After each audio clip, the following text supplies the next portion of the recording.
all the fun setup stuff.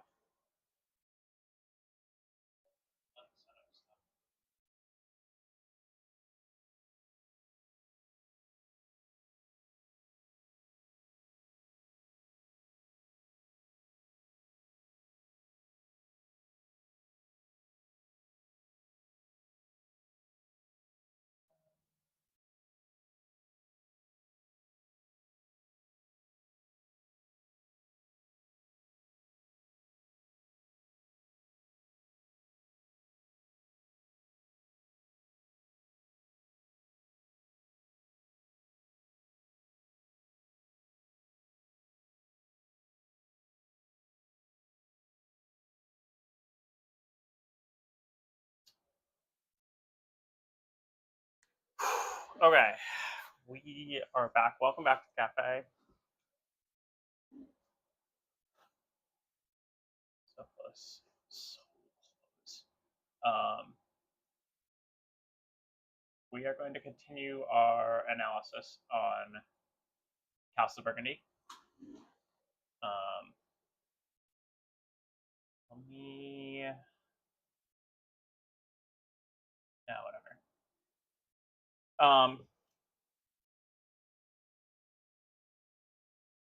A reminder of where we were. We had we have this equation. Oh, what the hell am I?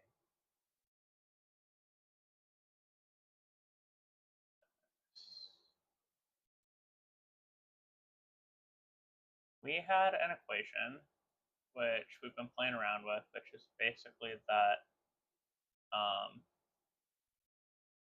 our EV of two actions is a function of time and location plus a reward of a given tile. And so we had found a function of time and location here, right? Which is fairly simple to calculate based on the location and where things are. And then we were working through calculating the right hand side of this here, which I'll just go underline that. And then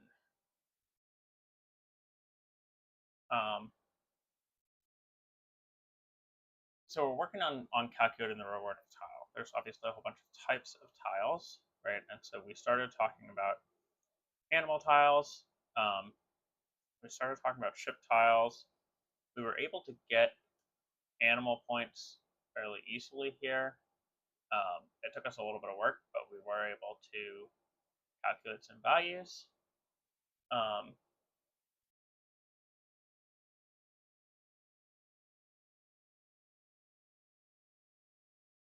I very briefly, toward the end of the stream last time when it was getting pretty late, started to go over the other types of tiles.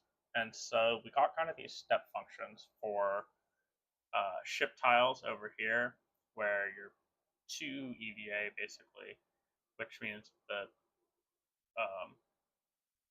our function is a function of like our traditional function, right? We take our TVA is a function of time and location plus a reward of tile, right? So we've got our 2 EVA here, and then we have our function of time and location. And either at the end of the game, it's just worth 1, right? Like when you play a ship tile, we're going to assume 1 good, right? But you can take this and expand it out as you play more. This assumption you can obviously change, but it's either worth 1 at the end of the game, or it's worth 4 times the number of goods that you get, minus EVA, which is the cost to ship those goods. For mind, they're very straightforward. Silver also has this step function where it's just worth 1 at the end of the game, or it's worth half an EVA during the game. So during the game, it's worth 5 times the number of rounds that are left times 0.5 EVA, which is just the value of silver, and then plus 1 because we've got that end of game point. And so, what is the? Let me rewrite this.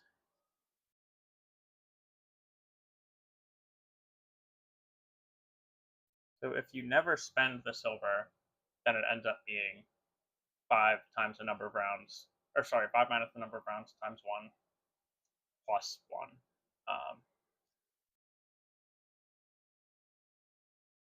Because the silver would all just be worth 1, right? So if you play a mine in the first round and never spend any of the silver, then it'd be 5 minus 0, or sorry, 5 minus 1 is 4 times 1 plus 1 is 5. It'd be worth 5 points there. So mines that you never end up spending silver from, no good. We skipped yellow tiles. These are complicated. We were just looking at that, as we can kind of see here. I don't know if we're going to need our spreadsheet, but we'll at least look around. We'll definitely go back to it later. But castles are very straightforward. A castle gives you an EVA. So castles are 2 EVA equals some value for placing it plus EVA. And then buildings, we have a whole bunch of buildings that are worth EVA, right? Market, carpenters, church, warehouse, all EVA. Town hall, EVA, because we're not separating picking up action versus placing action. The boarding house is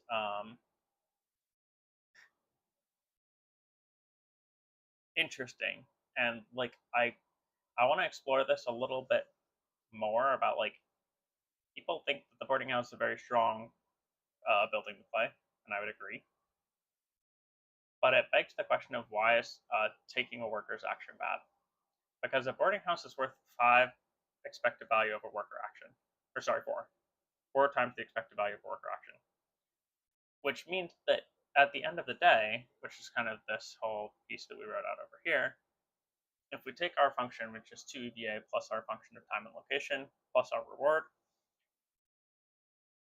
and we substitute in the reward for 4 EVA workers, right? Our general conversion of like spend a die to get 2 workers gives you the same conversion. And I think that the argument here is really that effectively gives you a free function of time and location. Obviously, it's not directly EVA, but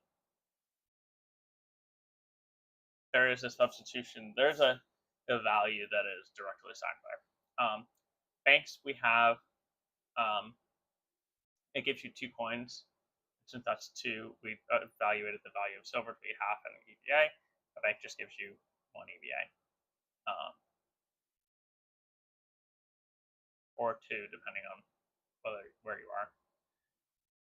So most of these give just EVA. And then we talked about boarding house a little bit. It is time to talk about yellow tiles. Clean up all of this. All of this up.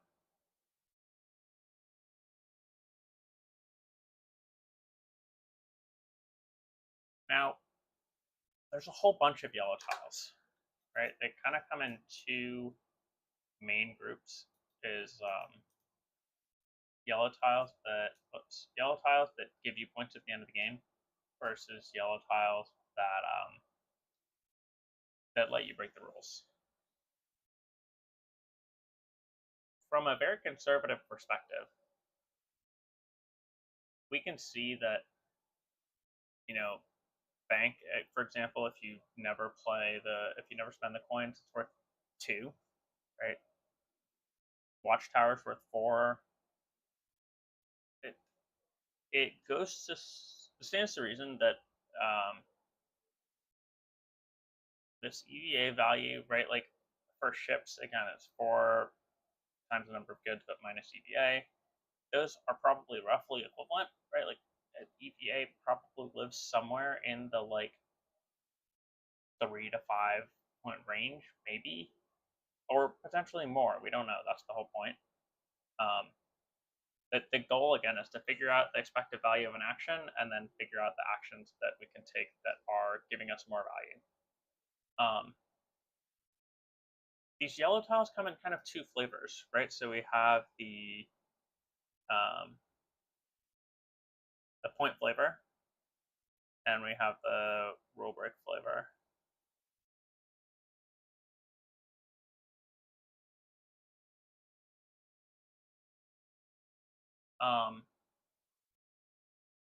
And all of these point options, right? It's points for all the various buildings, and then this one. There's also a couple that aren't shown in this particular version. That's like the extra points when you play animals. They're all dependent. With most of the points tiles, getting 4 points is very easy. Generally, you're going to be able to get 2 buildings of your given type. With the animals, you're going to be able to like it's plus a point per animal tile that scores. So if you had the animal one, you would play this. Then when you play the animal here, you would get points plus 1. When you play the animal here, you get points plus 1, so plus 2 more. And when you play this one here, then you get points plus 1, plus 1, plus 1, right? So you get plus 1, plus 2 more is 3, plus 3 more is 6. That one has a slightly different expected value.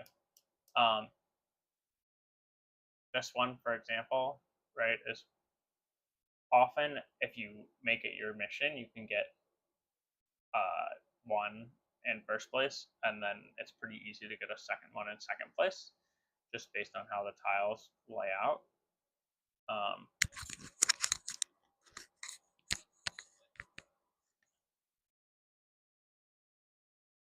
It's hard to give these a direct value, right? There's a big part of me that wants to make the assumption that the EV is just 8, right, for the points tiles, that they're just worth 8.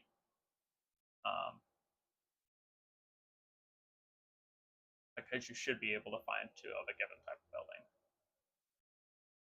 8 already makes them one of the strongest buildings or one of the strongest tiles in the game. However,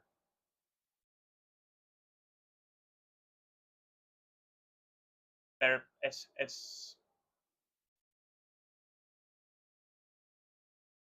an interesting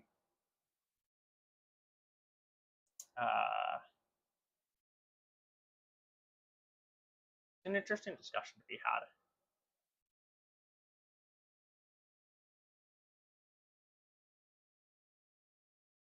Because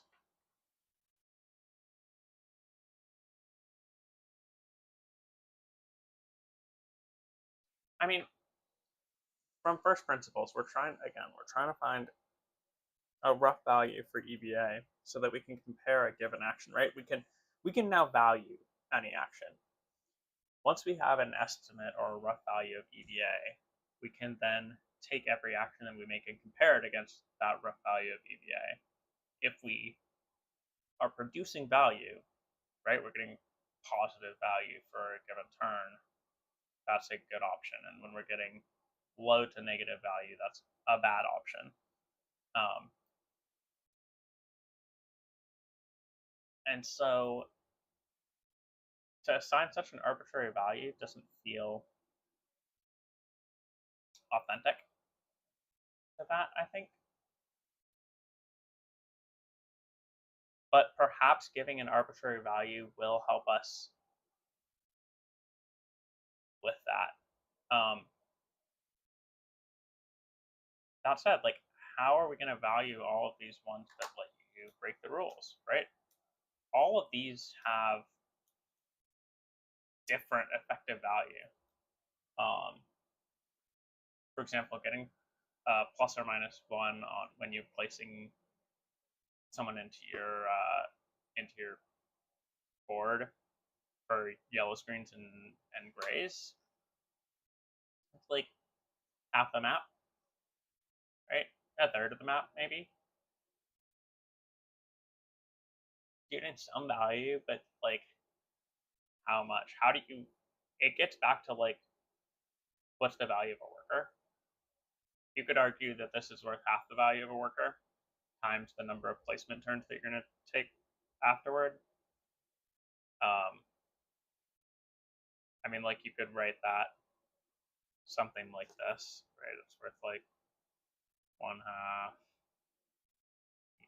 worker plus 1/2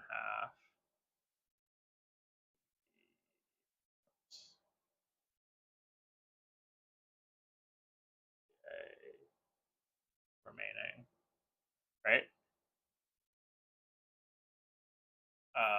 Sorry, times 1/2 the expected worker value times half however many turns you have left, assuming they're going to place on roughly half of turns, right? That's not super satisfying.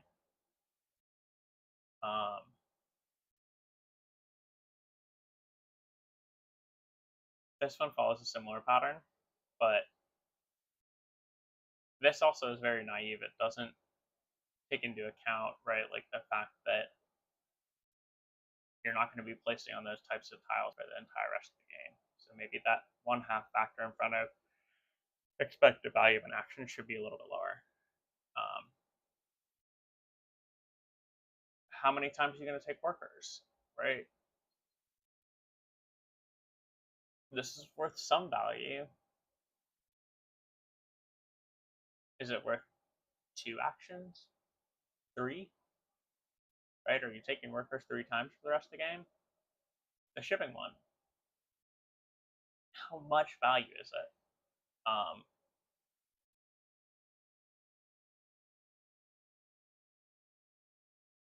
These don't really fit a good mold.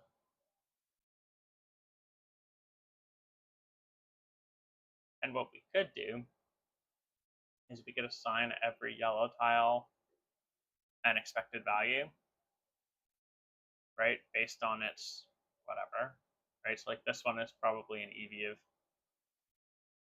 2.5, an expected value of 2.5 EVA, because on average you're going to build it halfway through the game.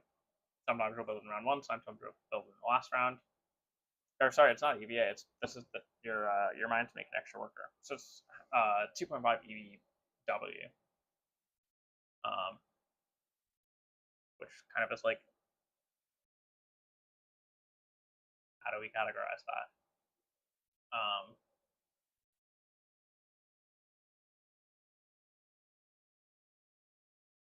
I have a mind to say that our average value of the points ones are worth 8, and the average value of these ones is worth 2.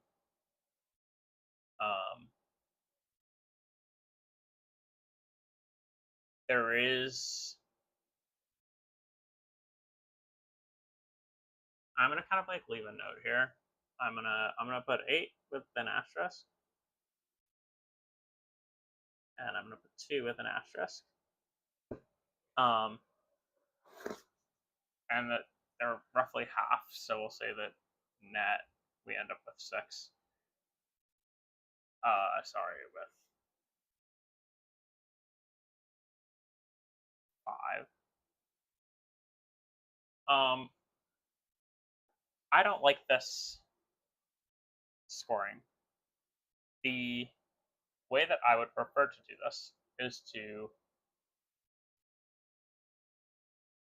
use some advanced math, do like some calculus of the integral over the course of the game to figure out, like, take all of the functions for the values of these tiles and then calculate their average over every game.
But we're not going to do that because I'm a little bit lazy and I have other ideas. We're going to call that good enough. That gives us a value for yellows. With this, we've got yellows. We've got all the different types of tiles. Pull back up this for animals.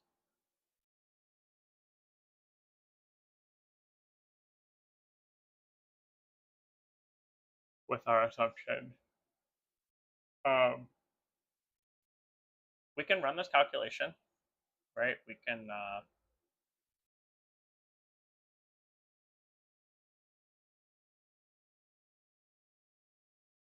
put together these charts, which I may do just for my own kind of like fun and enjoyment. But I would prefer, how am I going to find the expected value of an action? Because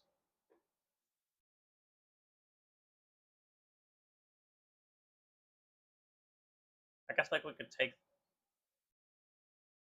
we know the function of time and location, which gives us this matrix.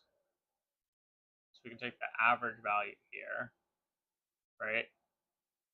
And then we can calculate, I guess we can figure out the average value of every other, yes, we are going to have to make these. So we'll go ahead and start making these. Our plan is going to be to, one, get average value of every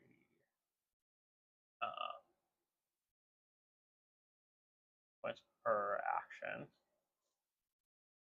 which really is like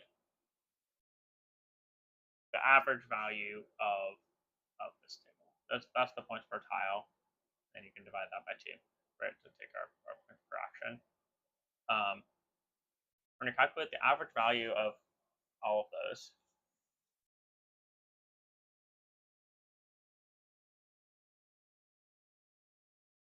And then we're going to take the average value of the left part, which is our general f of t and l. And then we're going to add these together. Now, some of our things are related to EVA. So we're going to have to factor that in somehow, right? I think that what we're going to have to do is update our points per action part to be, right, like we can leave our points per tile as a function of EVA, but then when we shift to our points per action, we'll move that into just a direct points value. I don't know if I'm ready for this, but let's give it a go.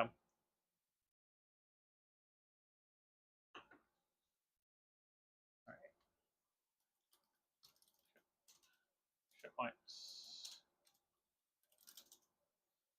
All right, so for ships, bought the assumption of 1 good per ship, which gives us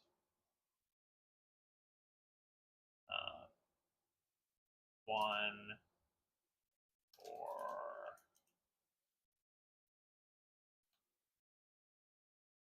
4G plus, or sorry, 4G minus EVA. And if we, in our assumptions,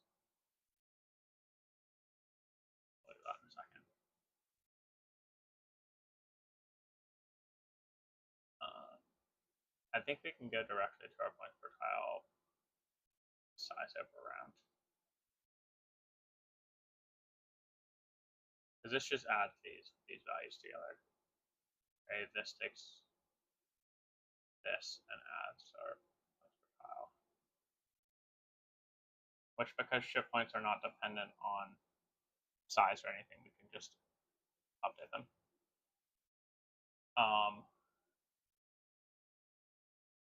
Which means that this is going to have a linear scale.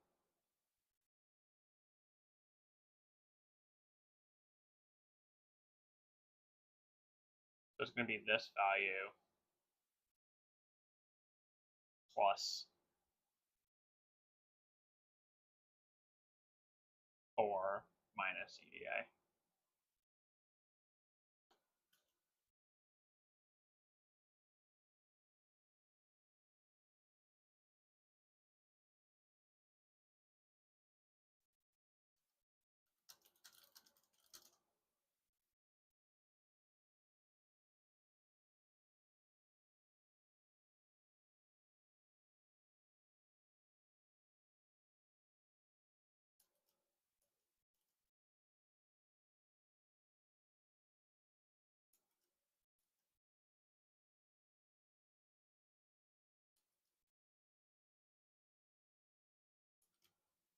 All right. So there's a way to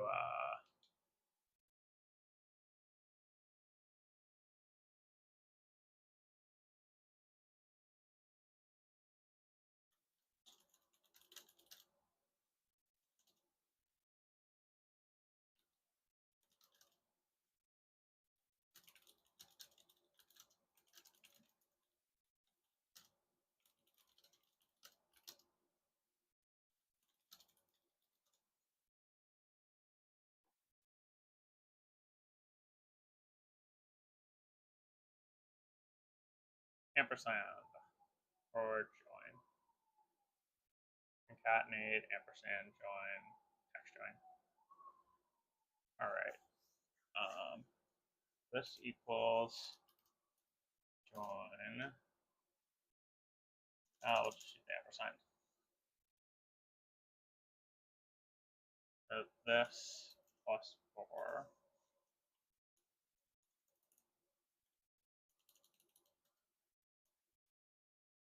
ampersand EVA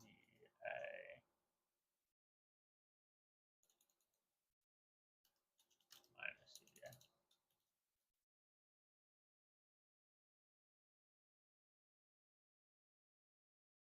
Well, almost this was space there.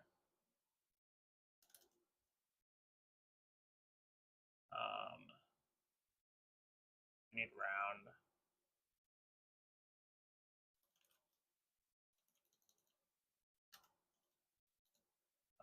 Nope. Round should take in a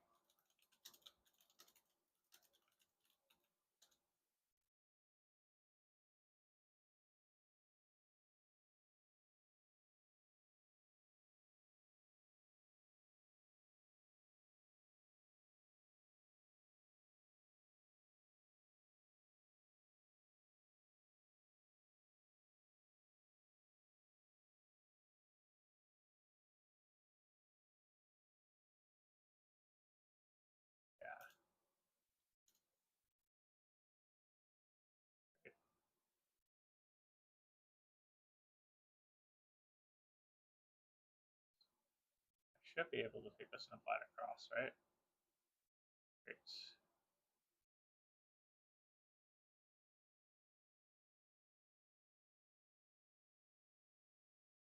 All right.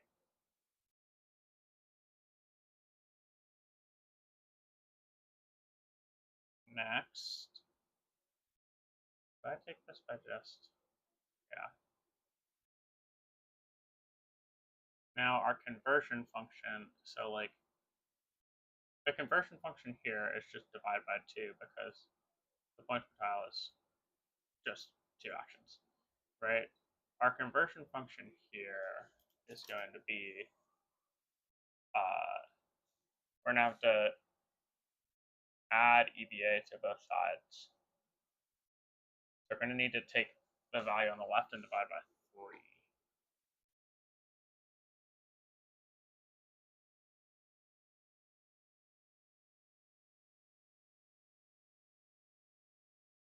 To get our points per action. But this is also points per action requiring 3 actions.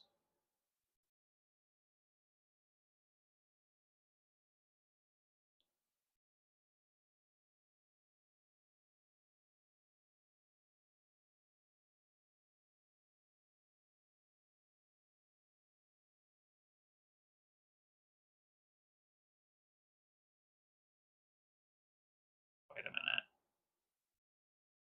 Shouldn't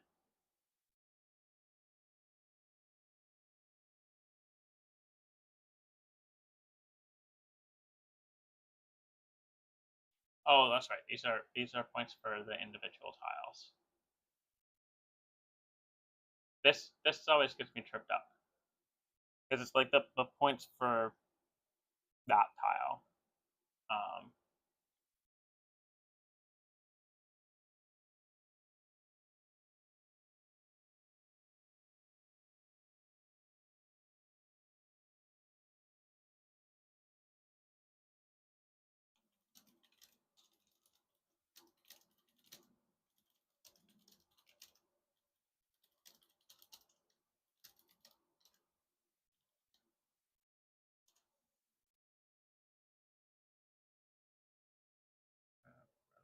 So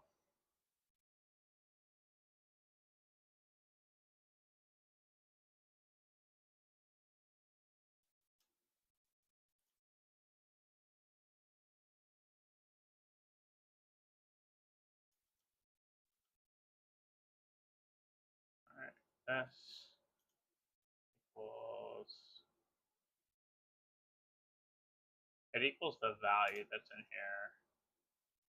So this divided by 3.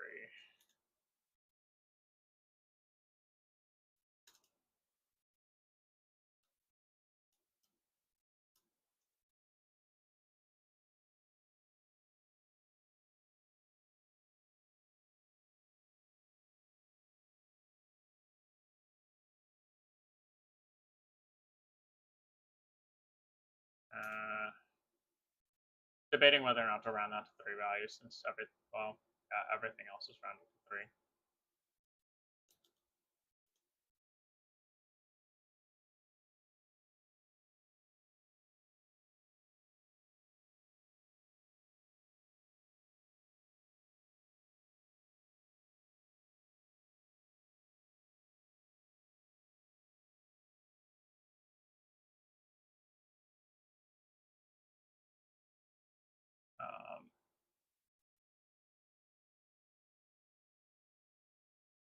I think we could just round the whole thing.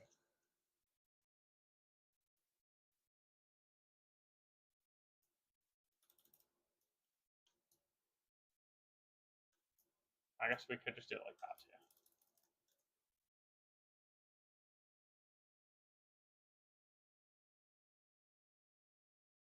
Down here.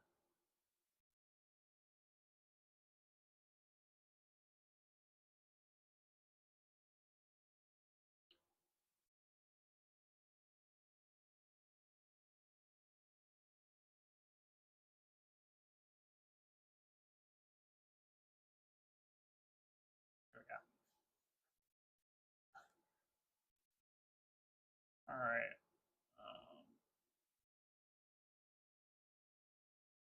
Ships also have an asterisk of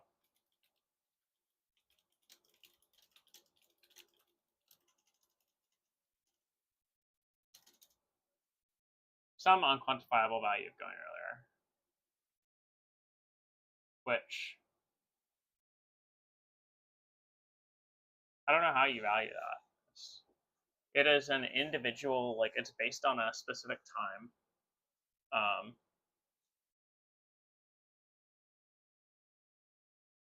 And we have an assumption.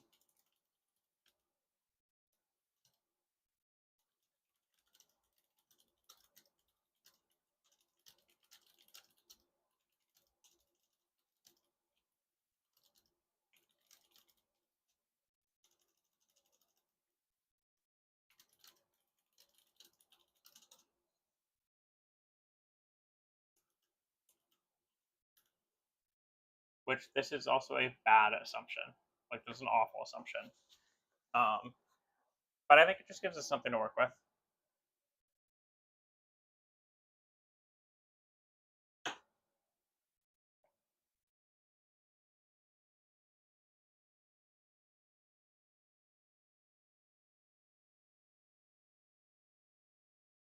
Let's see what happens when we change this.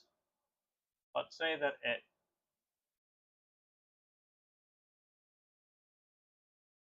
let's say you still pick up one good,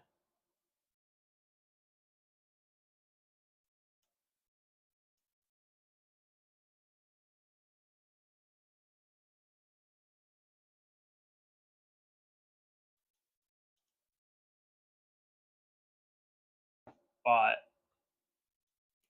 every time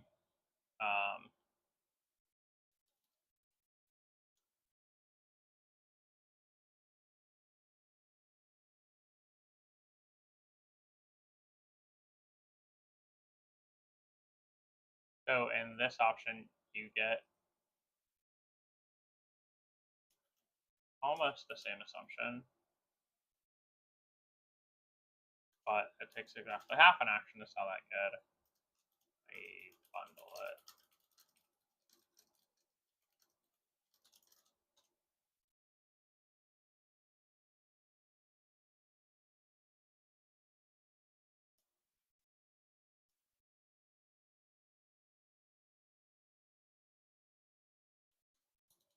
Which means that our conversion function is now going to divide by 2.5 instead of by 3.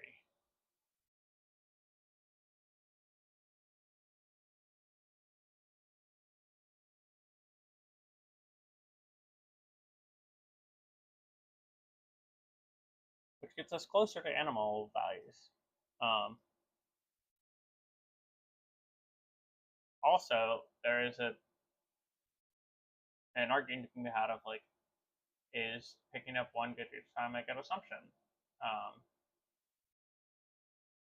We can take this whole thing and run another on it where our assumption is that you get 2 goods.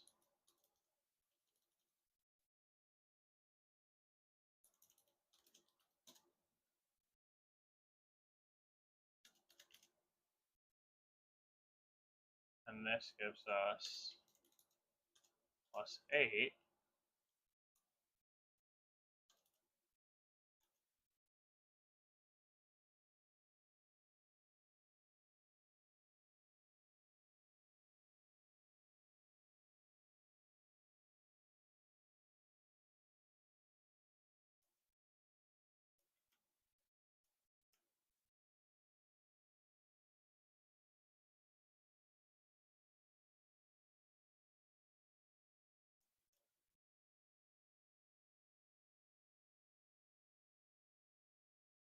Do this.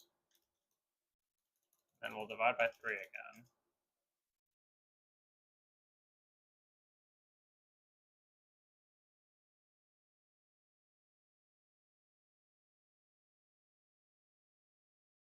So for shipping, you're going to fall somewhere in this range, right? Whether you're getting one good and then taking half an action to sell it, whether you're getting 2 goods and then taking an action to sell it, which could be because you're bundling those sections of 2 goods, or whether you're getting one good and taking one action to sell it. Your points per action varies by some, right? On the worst case in the last round, filling in a size 6 space, you're varying by a point and a half, 1.3 points each time. In this more middle section, We're looking at also about 1.3. Is it directly 1.3 across the board? Interesting.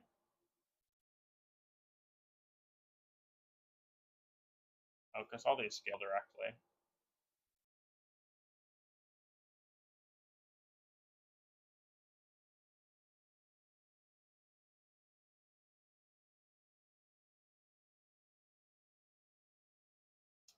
Um,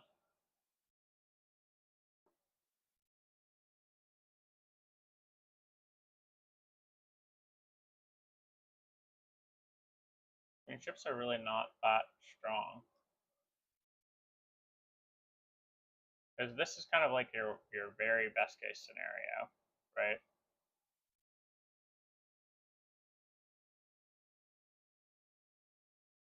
If it takes you half an action, it's still that good.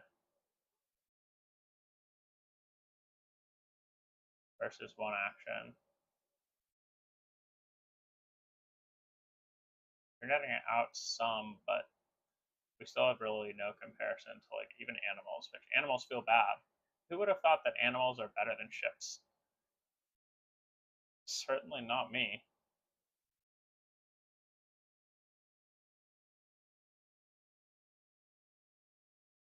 This is crazy.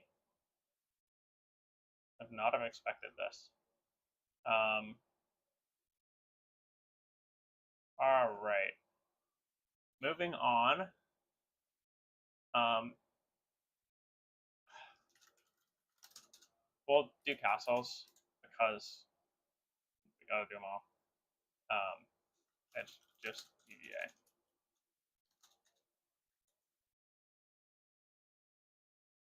Um,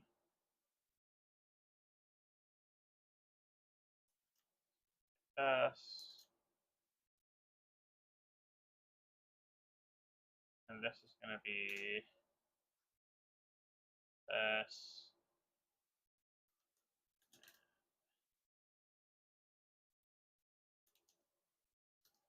Plus,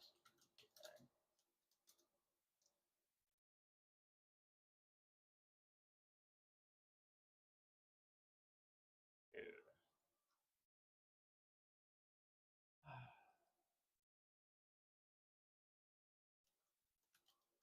Round this off to 3 places.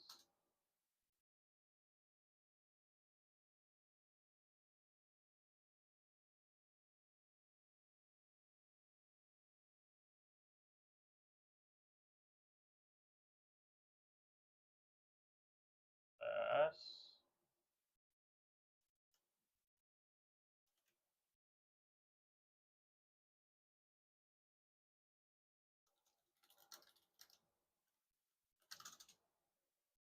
Gives the points per action, which because we have plus EVA, instead of subtracting one, we're going to add one. Or instead of adding one to both sides, we're going to subtract one from both sides, which really means that this is going to equal f6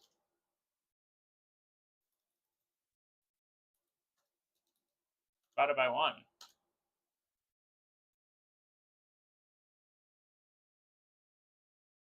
Not divided by. Yeah.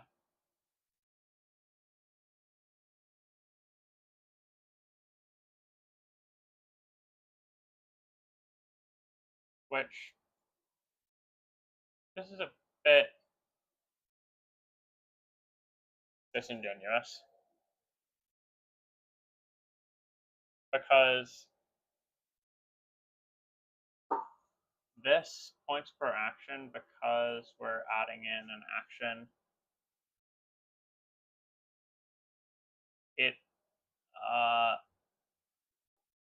assumes that the extra action that you get goes toward exactly the same kind of thing, rather than the average.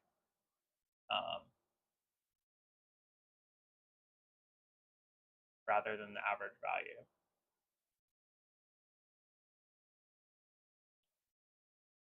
Right? Because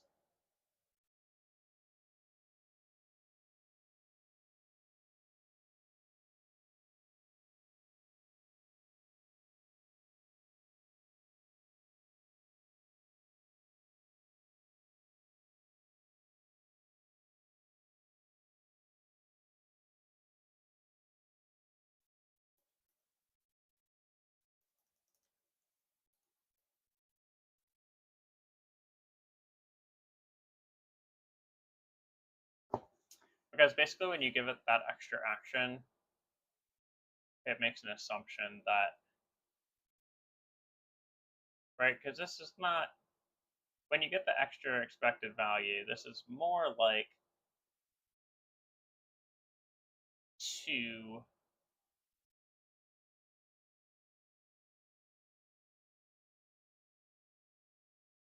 right, it's like 2 EVA equals 11 plus EVA. But if we say that EVA is like 4, that'd be 2 actions equals 11 plus 4.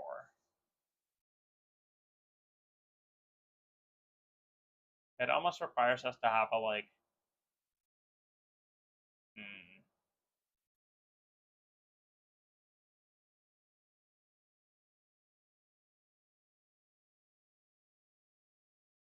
it almost requires us to have the expected value be just like when you get an expected value from some action, that it is just worth some value, right? We could assign that to 4 or 5. We just say X,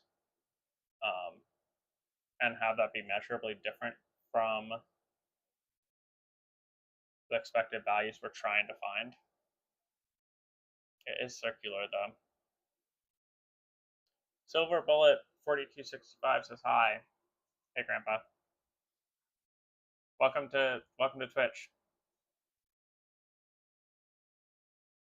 I don't know what the right way to, my expected blue is 1, 2, 3. Yeah, I'm talking about expected values 1, 2, 3. Trying to figure out like what the right way to structure this is.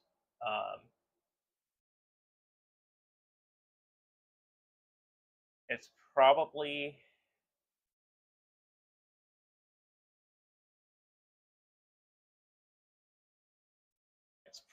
best to just give some expected value in these instances, because I don't think that, like, this is a very incomplete. Heading to pizza. Have a good time. It's a very incomplete table.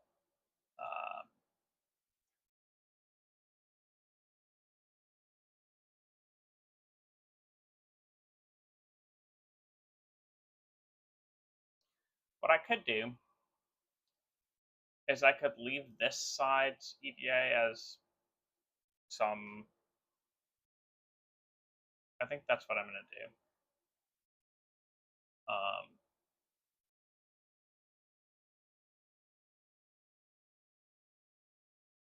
Which would make this plus 4 divided by 2. Whoops, I did not need that. Divided by 2, and then ampersand.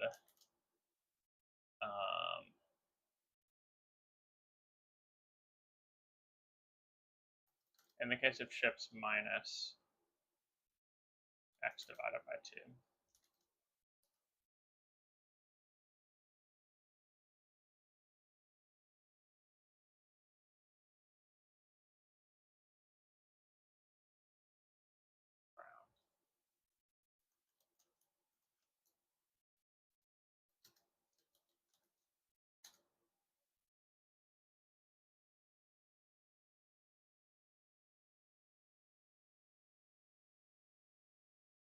I think I'm going to go with this strategy.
That's good enough.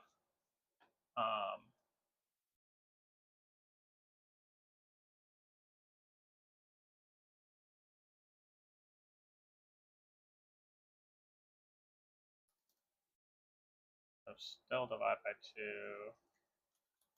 round this off.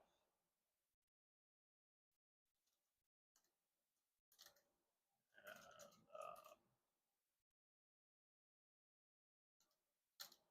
minus x over 2.5.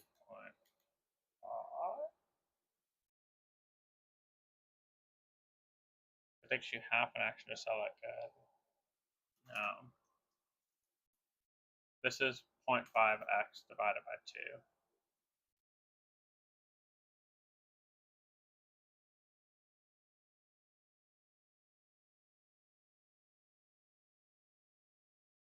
Which means x over 4.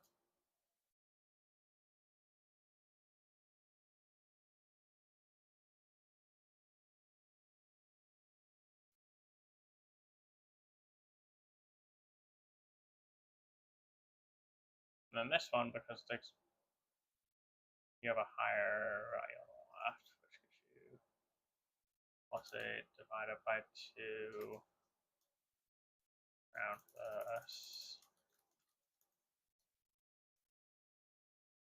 So it's like the EVA, the 2 EVA on the left is like EVA, and then the new EVA that you're adding is EVA prime, which we're just denoting by x. Round that off to 3. Add in minus x.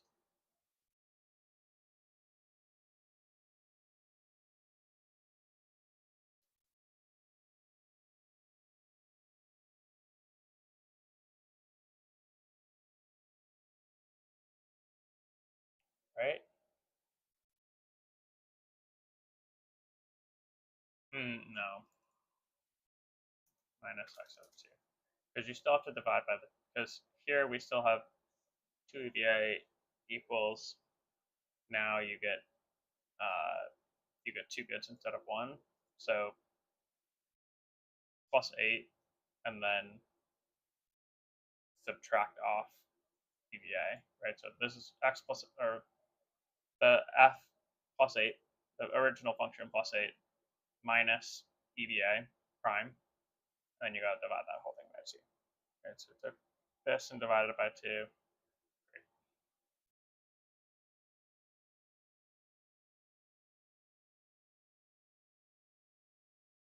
Which makes this strictly better, but not as much better as you would expect. Right? Like you do get those extra 2 goods.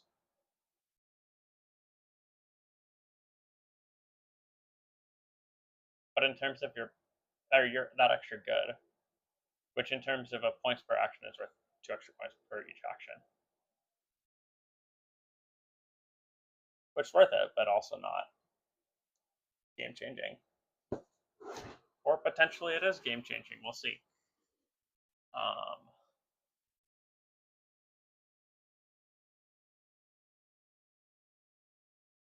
So we did this. It's that divided by 2. And we're going to have to round that again. You know what we should do? Round all of these. Round this.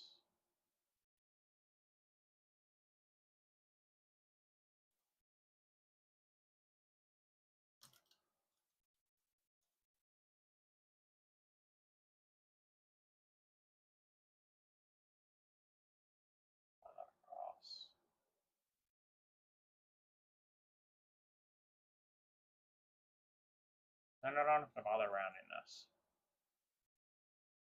That divided by 2 plus x.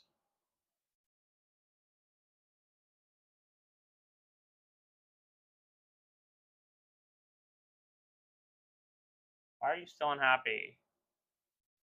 I rounded them all to 3. Okay, we're gonna undo that then.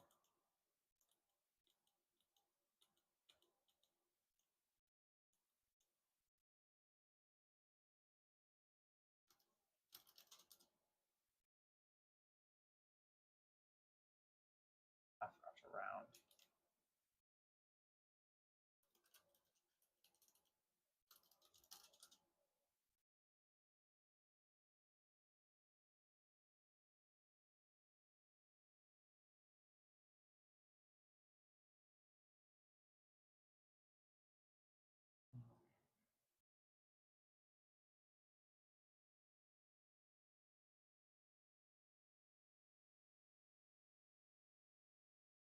This gives us an interesting, because these values are going to be slightly different, it's kind of going to be a, like, depending on what the expected value of an action is, determines what is the best choice.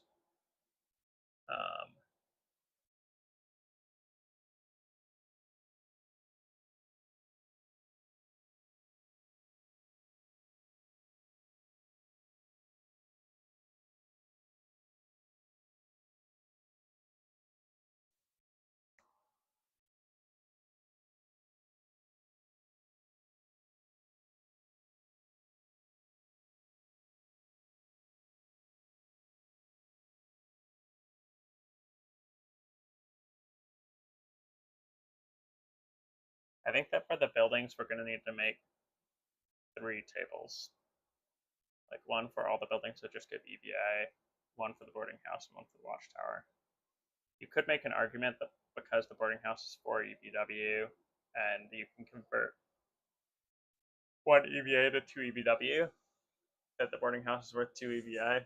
But I think that that's a dangerous assumption. Let's actually, because these are EVA and castle is EVA, we're going to do castles plus those buildings.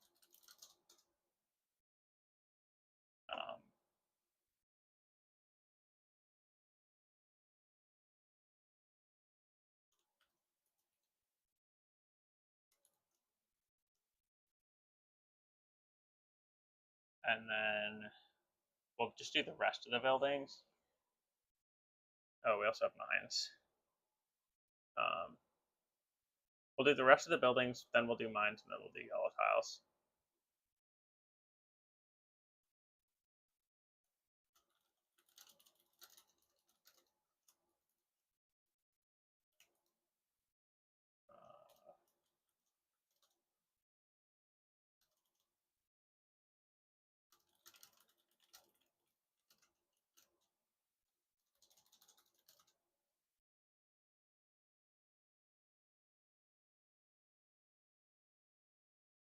There really isn't any assumption here, which is nice.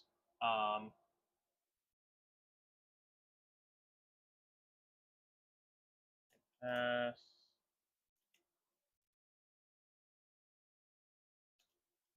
Six plus 4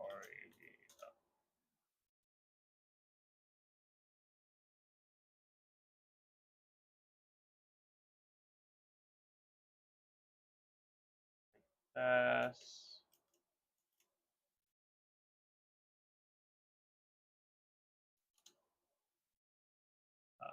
plus. Honestly, I'm gonna just leave this as 2 BW.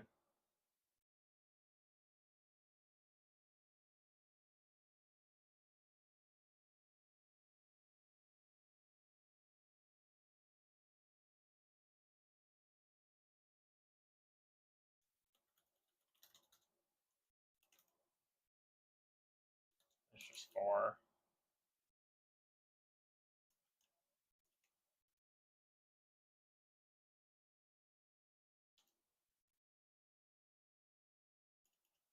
It's 16 plus 4.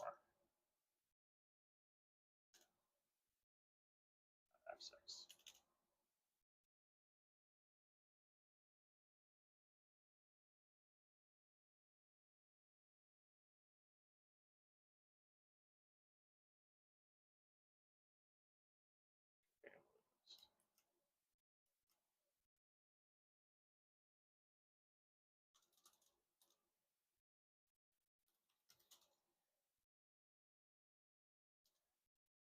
function f6 plus 4 divided by 2. Why am I writing this like this?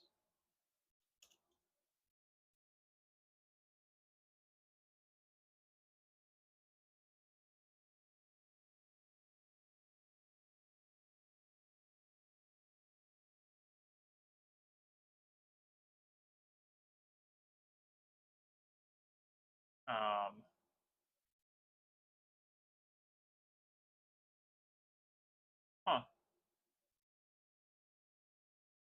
This kind of confirms exactly what the expectation is, but like, if the expected value of an action is 2 or more,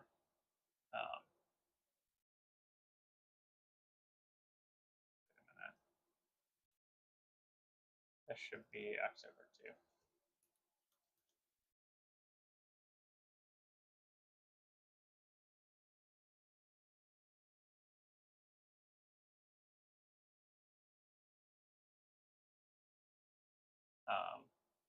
Because we got to divide the other side by 2 as well. This confirms that, like, if the expected value of an action is greater than 4, then it's never worth taking a watchtower, right? But if the expected value of an action is less than 4, then a watchtower comes out on top. Also, we can look at like watchtower compared to, for example, shipping or animals, right? Taking a watchtower 3.97 on a per action versus a 4.97 for animal points in like the worst case. I guess 3 in the worst case compared to 3.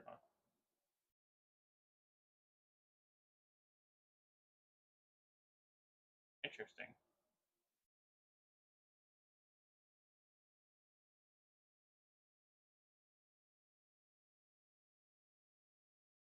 Huh.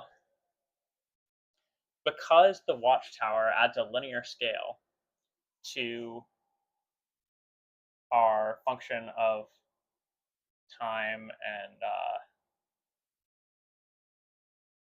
to our function of time and location, when you linearly scale that up and then apply it, but make it, well, realistically linear scale, because you're adding 4 to this and then dividing by 2. You smooth it out a little bit, which is fascinating.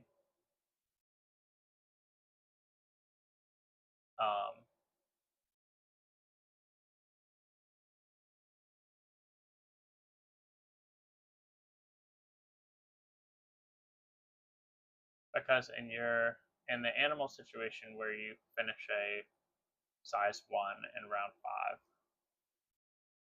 you'll get those 3 points per action on average. Versus if you finish a size 1 in round 5 watchtower, you'll get slightly more. But that's because of how animals scale with their kind of exponential growth.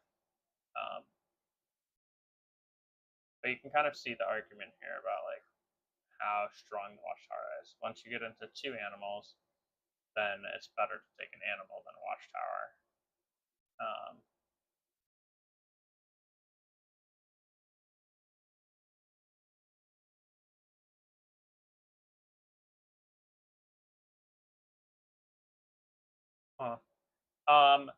I'm almost to the point where, I have done basically nothing. I'll walk you through what I added here. So, I believe that when you left off, we were kind of just getting into or just finishing up animal tiles. For ship tiles, I have an assumption here about that you get 1 good per ship, and that in a 4-player game it's worth 4 points, which leads to this our function of time and location plus 4, meaning that 4 points times the number of goods you get, minus the expected value of an action. That's a step function, so you've got this kind of like end of game option as well. For mines, we had this kind of like silver is just worth 1/2 EVA in general. And then you take the number of rounds that you're going to produce a silver and multiply that by the value of a silver, and then add 1 for that last round that you're going to get a silver at the end, and it's just worth 1 point. Castles are very straightforward with just they have an expected value of 1 action. Yellow tiles I talked about at the beginning of this stream. I don't like this, but there are basically 2 kinds of yellow tiles. There's like the points, and then the ones that let you break rules. And I kind of gave a very hand wavy on average. You'll probably be able to get 2 of the types of buildings. So I'm going to say the point ones are on average worth 8 points, and the rule ones are on average worth like 2, based on like if it's worth half a worker in terms of being able to let you flex, and you use it 8 times throughout the game. That's worth roughly 2. It's worth effectively 2 actions, but 2 is a very arbitrary value, which gives yellows on average an average value of 5. Super hand wavy. I don't really like it. In like a world where I have more time and patience, I would like to map out like the average value of every single one of these tiles, and then like find out what the average is of all of that. And I've simply been taking all of the values and putting them into our spreadsheet and postulating on what that looks like. So we added in ships, and then we also changed some of the assumptions, right? So if placing gets you 1 good, and then it takes exactly 1 action to sell that good, this is what the values are. If placing gets you a good, and then it takes you half an action, i.e., like you get to bundle it, you get this table, and then if it gets you 2 goods, and you get to spend 1 action to sell them, then you get these tables, which have some points per action and everything. We got our points per tile and points per action. Then we did castles and most buildings because we all make EVA, which again doesn't take into account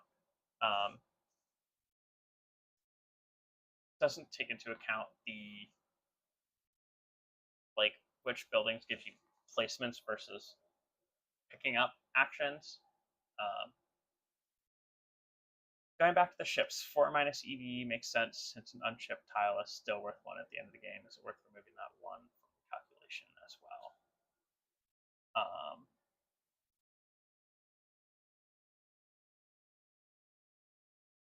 Our assumption here is basically that you ship all the goods that you get. So there's no factoring in of like the optional 1 here. Like this is a step function, so there's 1 or the other.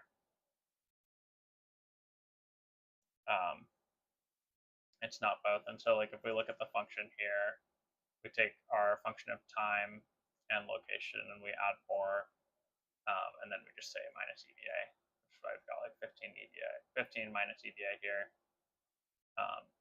So there's no calculation on the extra single points here yet. I'm sure that there's a way to kind of calculate that out, but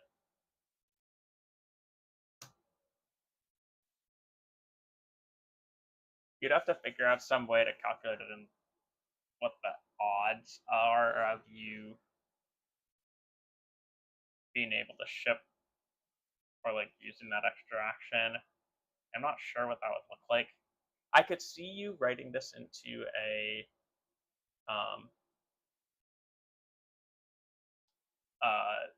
prediction algorithm, basically, of like most games you'll be able to sell all your goods but 1, for example. So like when you take a ship tile action, 80% of the time it's going to give you the bottom option versus the 10% it'll end up at the top action.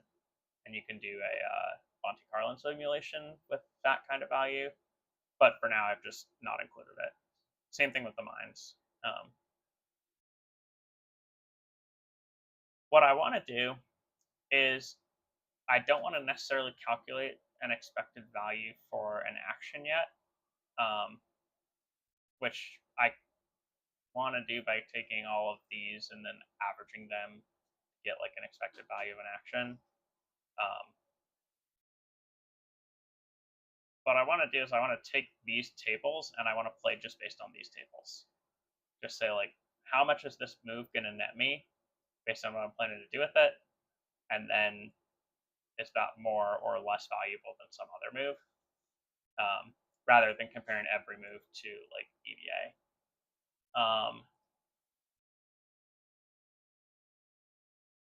We did our buildings, boarding house, watchtower, yellow tiles.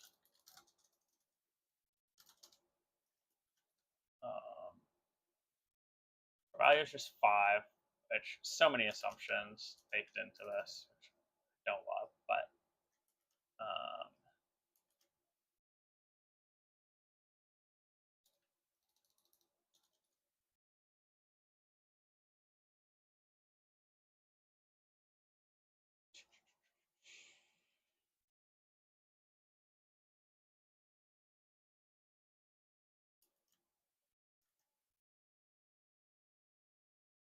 hey, I love when a copy paste just works.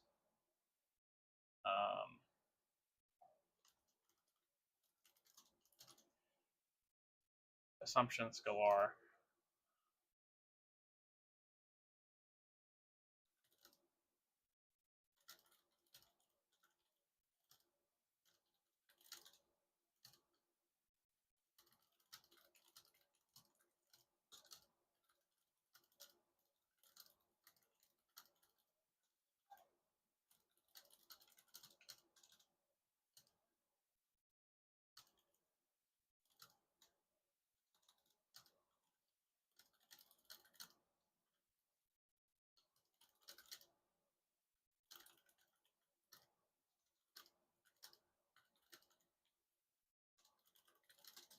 If you have other thoughts on like how to value yellow tiles, I am all ears.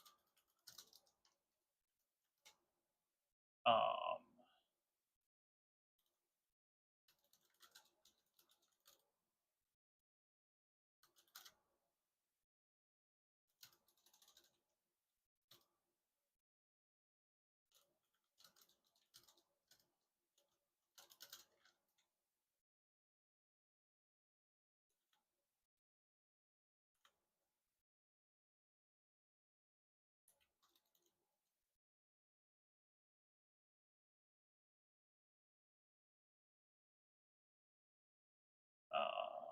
all right.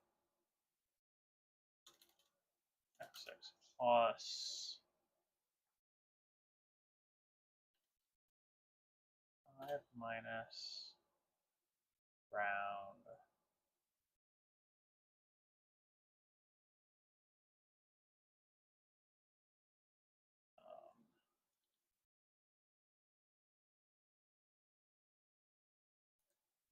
5 minus round times 5.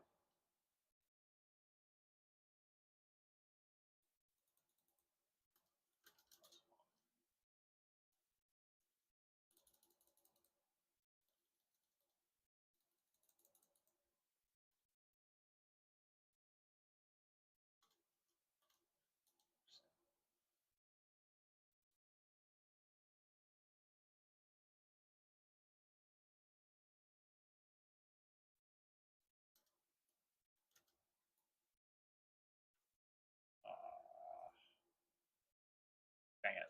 On the whiteboard, we have boarding houses for EV workers, but for 1 die, you get 2 workers. Yeah, I put like 1 EVW as like the value of 1 worker. So like for, I think I put it over here at some point. But basically that like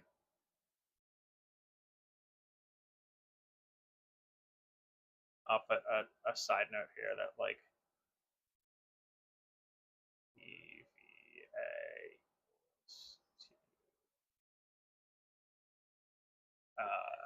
meaning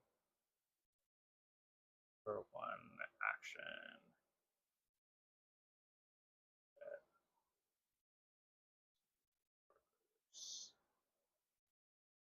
a value.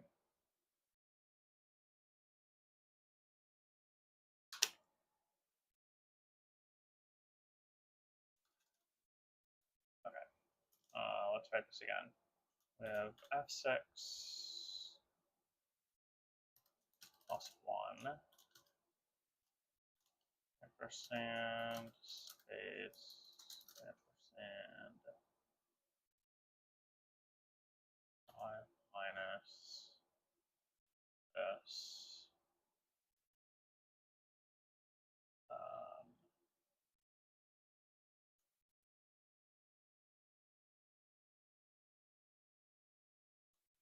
times 0.5 and x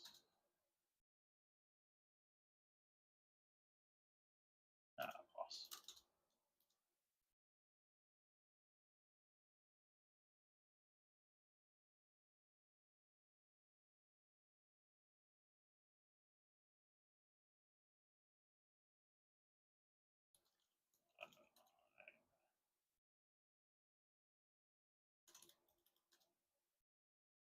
And of course, we forgot to round something. This first one.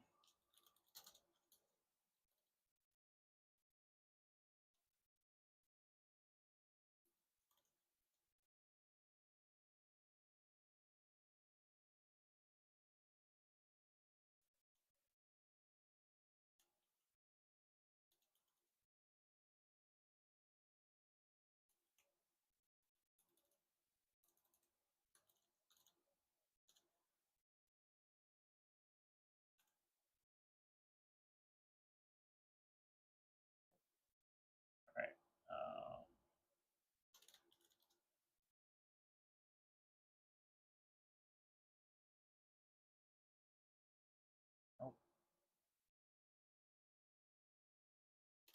Sometimes it's just so stupid.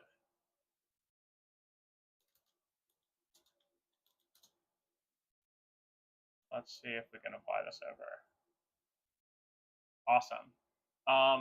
Also, something worth noting.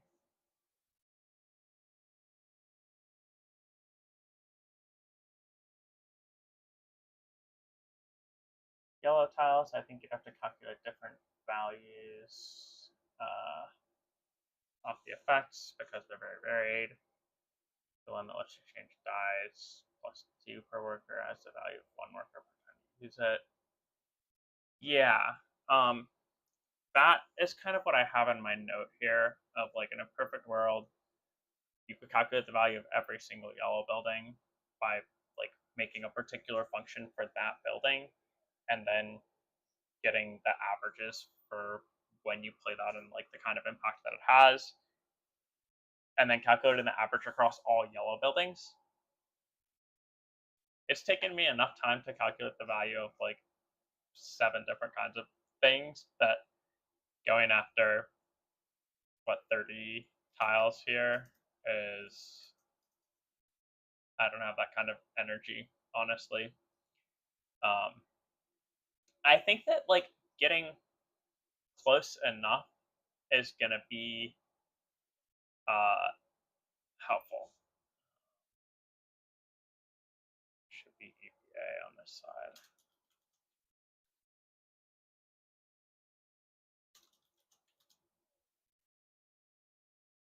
As a note, I've been using X to denote the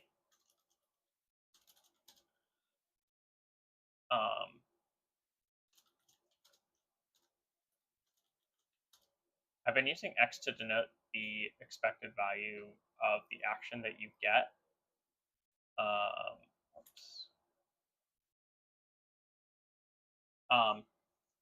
I've been using X to denote the expected value that you get from the given action in the points per action side, because the action that you get is like a generic action rather than the same kind of action. Initially, I had thought something like, hey, if it makes EVA, then what I can do is I can just say, to go from points per tile to points per action. We're basically trying to go from 2 EVA equals some value, like that, to EVA equals some other value, right? Which generally should be Z over 2. And I was like, oh, well, if, Z equals our function of time and location plus EVA, then I can just subtract EVA from both sides, and I can say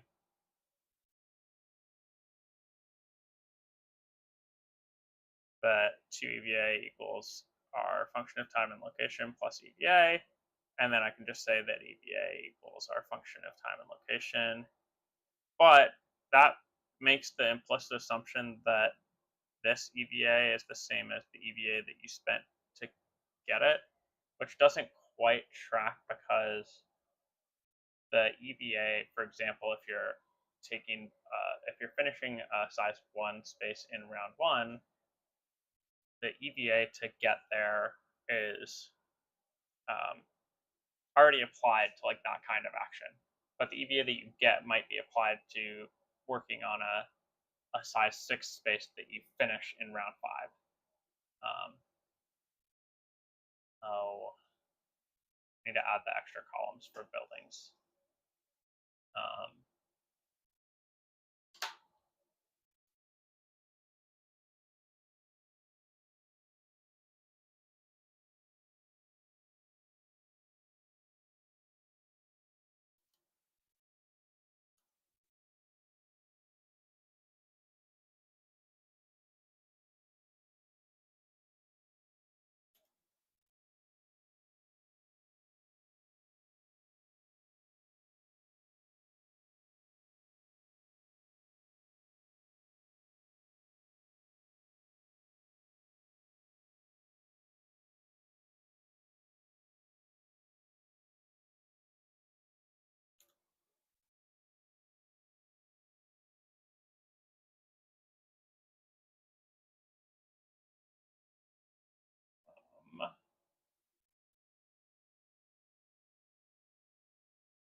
Cool. Same thing here.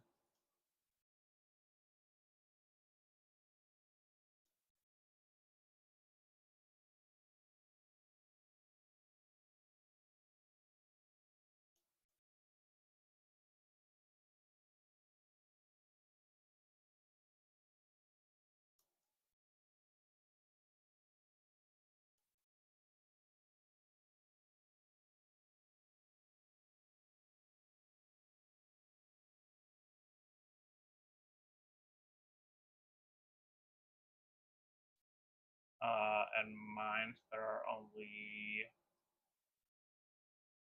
3 of. I don't know if this is relevant. All right, and then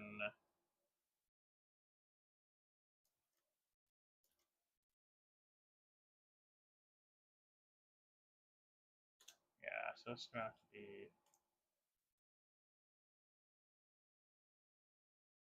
this.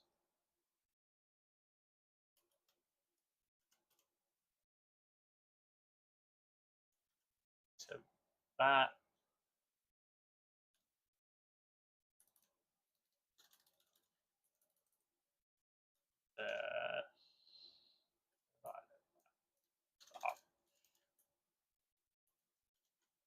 This divided by 2, round that off, and then plus, or sorry, plus x, right? Yeah, so our points per action is going to be 6 plus x to divide this by 2. In the other instances where we have just EVA, it's x over 2.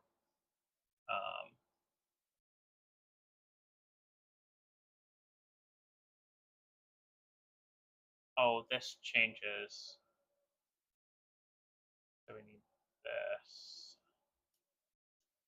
Yeah, we actually just need this whole thing.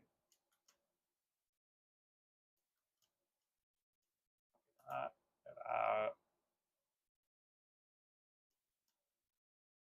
Plus.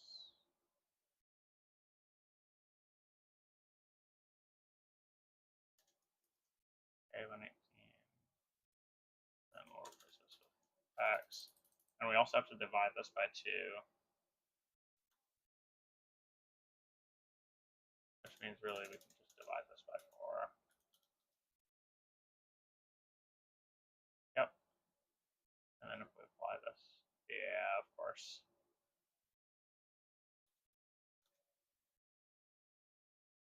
And apply that down. And then we'll apply these over.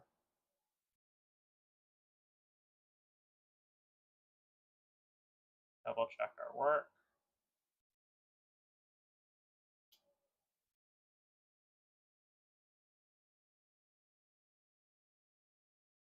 All right, looks good. I kind of want to just play, honestly. I want to take these kind of like what are the different points per options or like points per action of taking a various thing and when I can play it, and seeing how it works. I worry about because X doesn't have a value right now, I'd just be calculating it each time. You're saying like, like kind of eyeballing it. So there is that. The question is, how do we even take the average of which average do we use? Right? Do we use the average? Do we use the mean, the mode?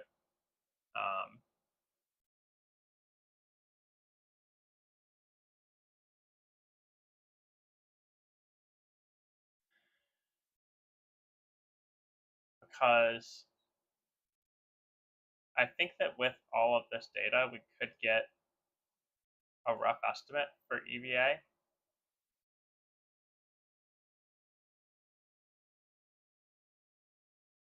By taking our points per action across all of the different types of buildings and averaging them,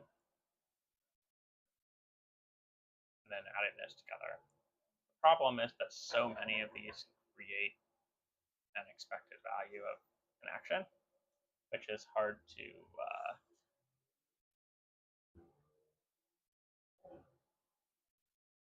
quantify. And this is the loop that I talked about a while ago. So I think what I'm going to do is I'm just going to play a game.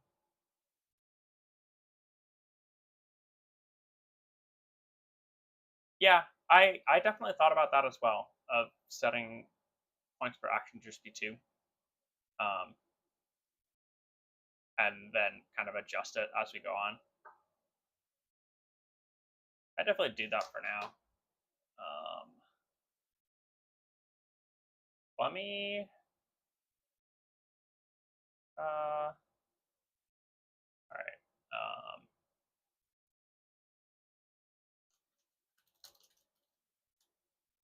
Points per action is 2. Given an x value of 2,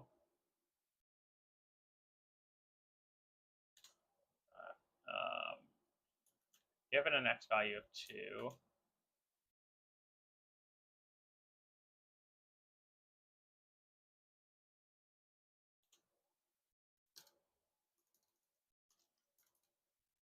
and And then x is just going to be this.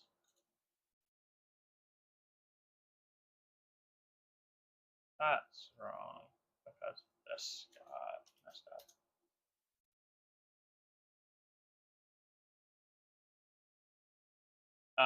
X here is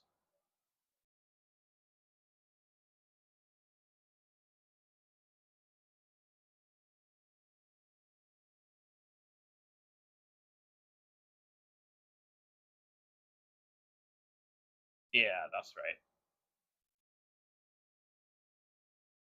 Because you get an extra 1 point per action if you can get big up. Wait, does that make sense? If X is 2 points per action,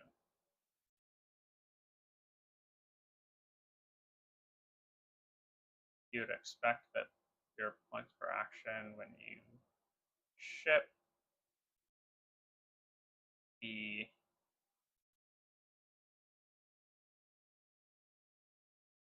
the the 7.5 for the and it costs the extra 1 point of half an action.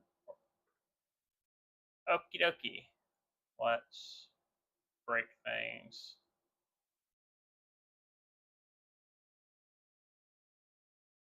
Yeah.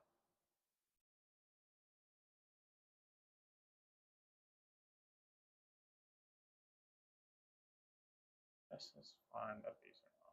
This should all be E1.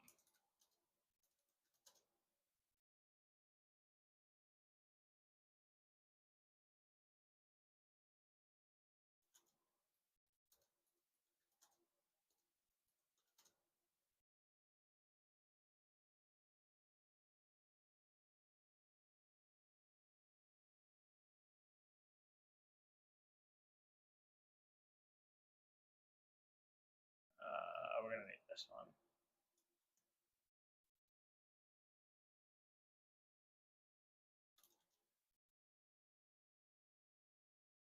Found that, and then subtract off E1 divided by 4.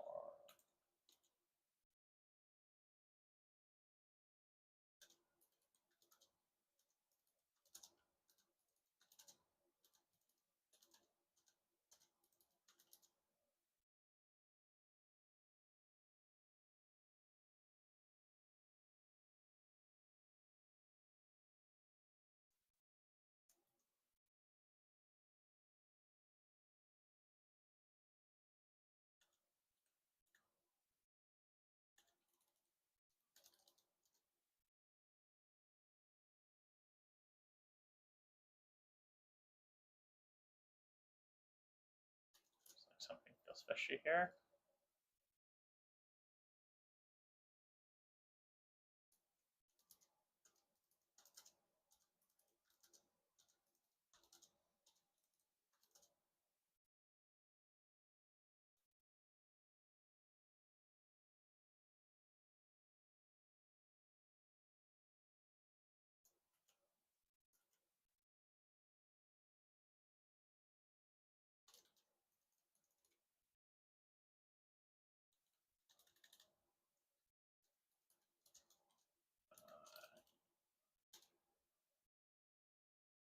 Yeah, so E1 is, oh, the formulas. Yeah, I should do that. I should write those formulas like that. Now we're close to the end. I'll just brute force. It'll take another couple minutes, and then I'll come back and fix this later. At some point, I will share this this spreadsheet out in the Discord, and I'll post on Twitch and whatever, and then folks can go in and see it, and I'll perhaps add an editable version or something. I don't know. I'll think about that, but I will definitely share it out afterward.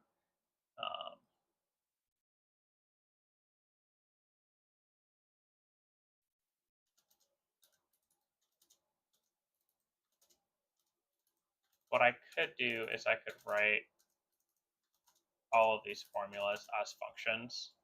I think that would be easier. And then just call the function with the various inputs, because they all take kind of like different inputs. I don't know if it would be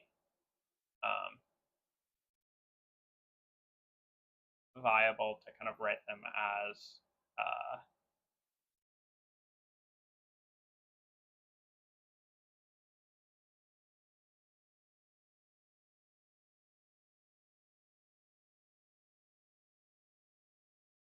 I don't know if it would be viable to write them as like formulas in a particular cell, but I'm not sure how Google handles that particular minutia of like a reusable function or formula.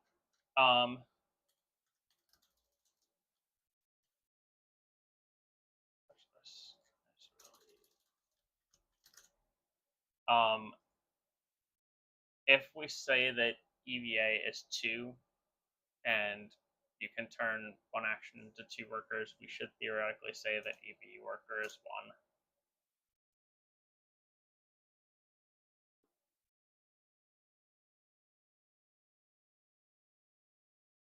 For lack of having an actual value.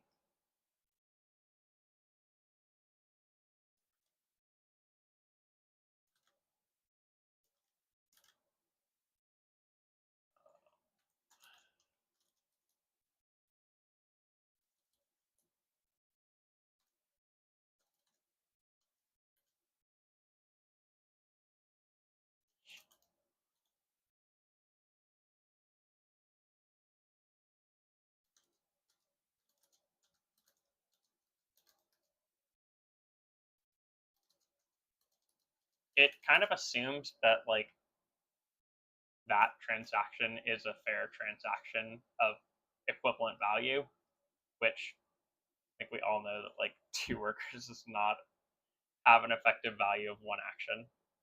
What is happening?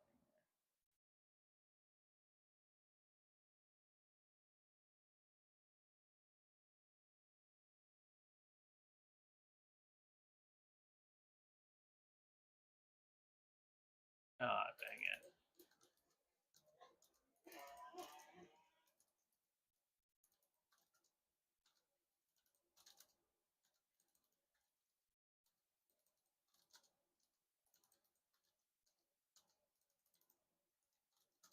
I definitely will write these into.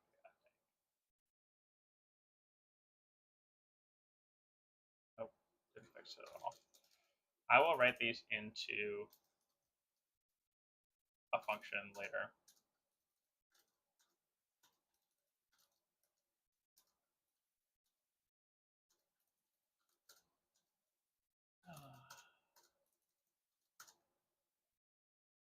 I have these rows. It's so boring.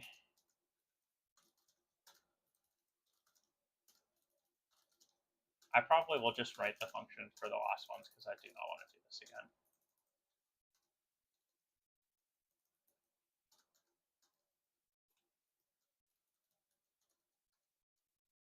What I can do, I can take this now and apply it now. Is that gonna work? Oh, that. I'm gonna have this. I have the same issue. Yeah.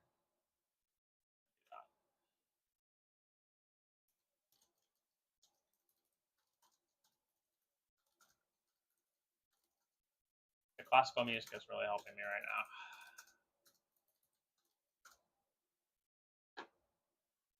I probably, yeah.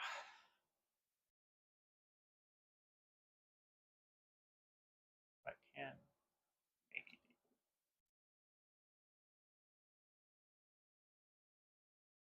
I'm not fixing all of these.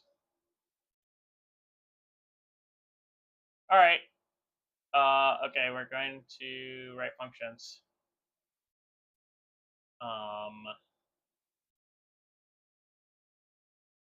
Back to our lovely app script.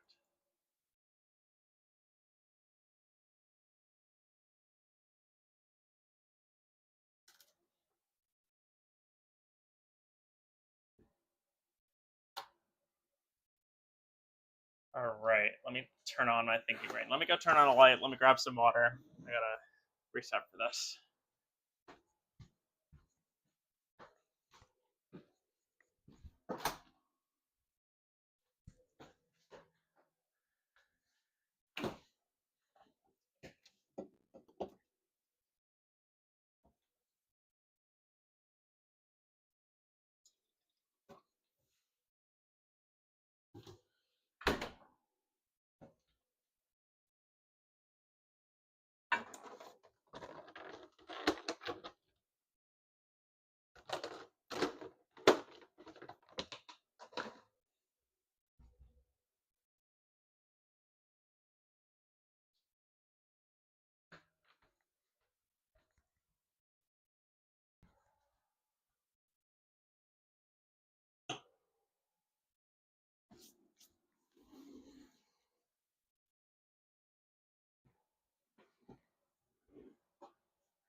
All right, so we need to pass in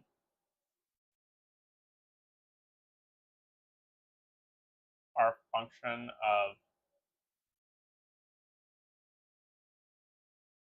yeah, I'd prefer to just pass in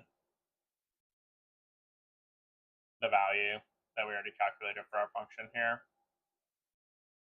and then our expected value of an action. It'll take 2 inputs. So for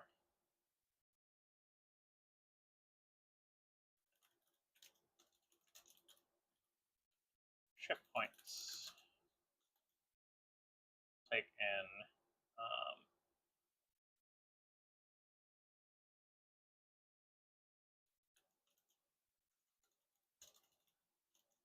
math of float and time,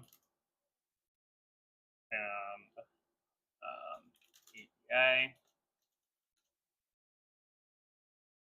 and we will say that, how is this written right now?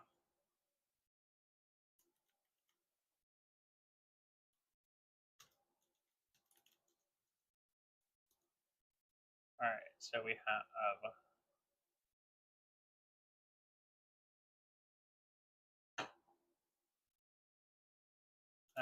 of float and time plus 4. Am I going to write 3 different ship functions, or am I going to write 1 different ship function?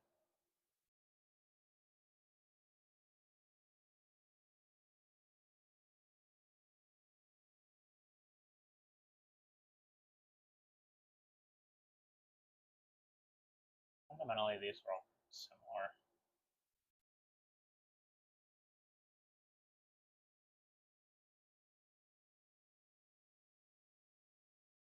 It's basically a coefficient here, and then, yeah, it's 2 coefficients, so we'll write 1 function. Function of look at time, EDA, number of goods, and then actions to sell.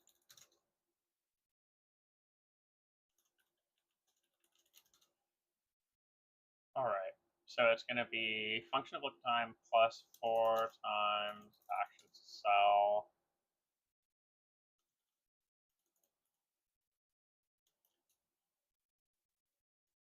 divided by 2.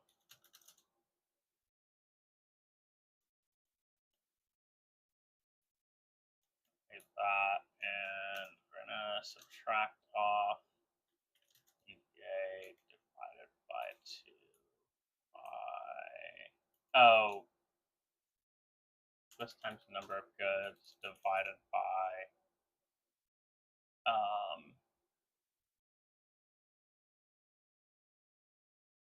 are there plans to do this math for other games that I'm planning on playing at World Series? Ideally, yes. That's what I'm thinking. Um, it feels like a slightly daunting task, but what else am I doing, right? Um,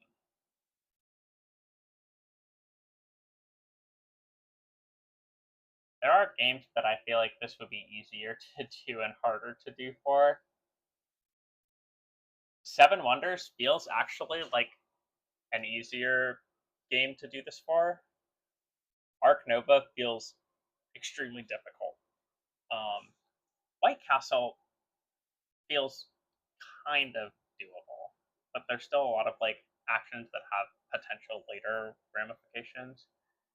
Splendor feels like an interesting one. Like, how do you value things?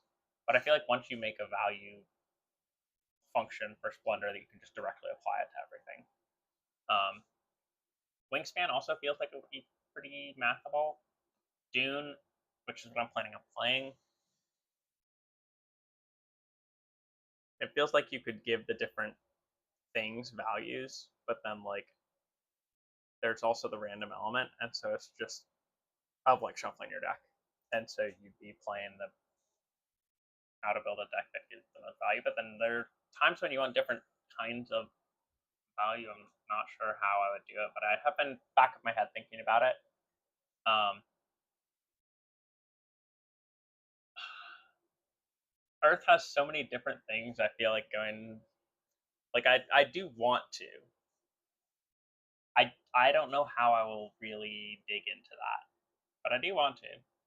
Azul though feels very much like you can calculate EV of a move very easily. Arnak feels similar actually. Terraforming Mars feels like it could either be really hard or really easy, but not like medium difficulty. Cascadia, we will definitely do the math on because you can just do the math. But yes, the plan is to eventually do this for everything. Um, this, let's see.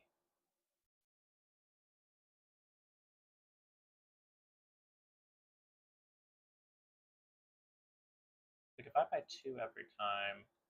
Right. So this always gets divided by 2, but then the EVA, if it takes more actions to sell it or less.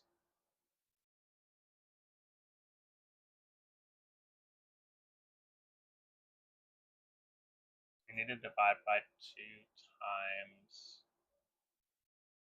Actually, we just need to multiply by the. Is this the same as x times 1/2 times 1/2? So we do. Yeah, we can divide by 2 and then. Whoops.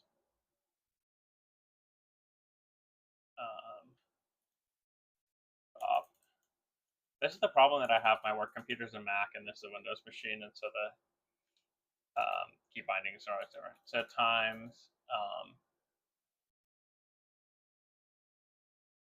actions to sell.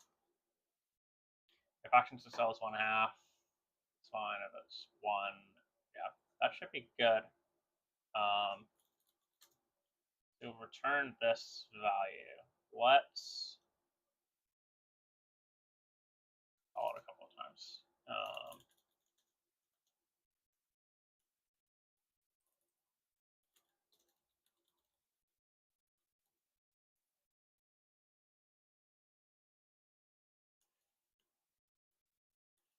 All right, if our function is 11 and EDA is 2 and our number of people is 1 and the actions to sell is 1, and then we'll go with, we'll just do the 1 option for all of them.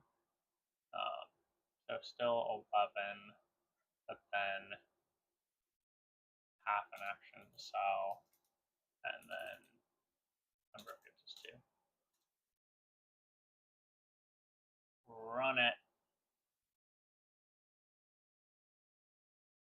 So we get 6.5, and then 7. Yep, and then 8.5. Okay, perfect. Good enough. Ship it, and let's see.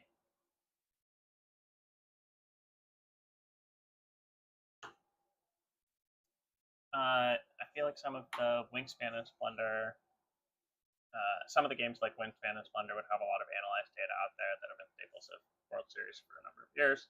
And World Board Game Competition, is that what it is in Pennsylvania? Something like that has been around for a long time.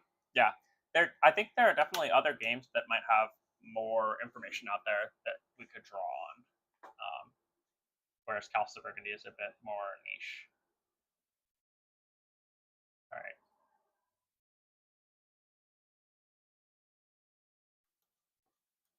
Checkpoint of F6.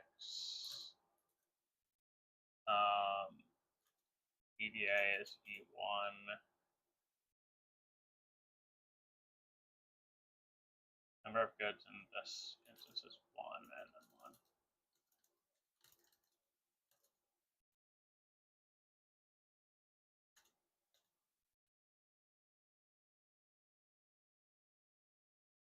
But this should be 1.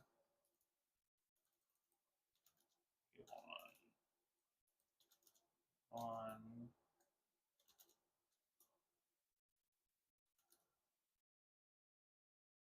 You know what I'm gonna do?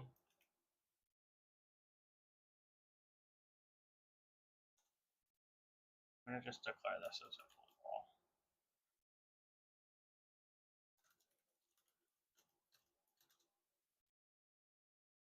I wonder if Java has rules about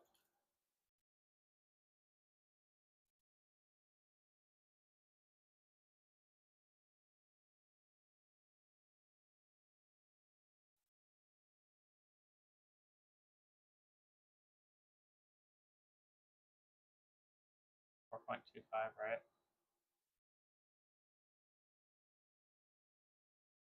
Yeah, X is 2, this will be, yeah, okay, cool. And then,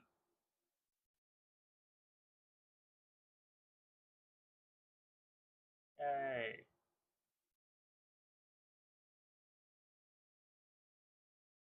All right.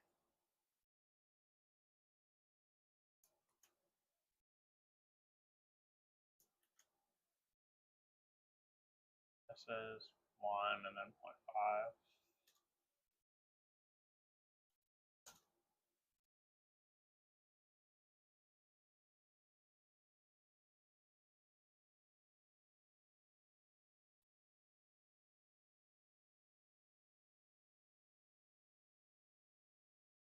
So much easier. And then this is 2 and 1.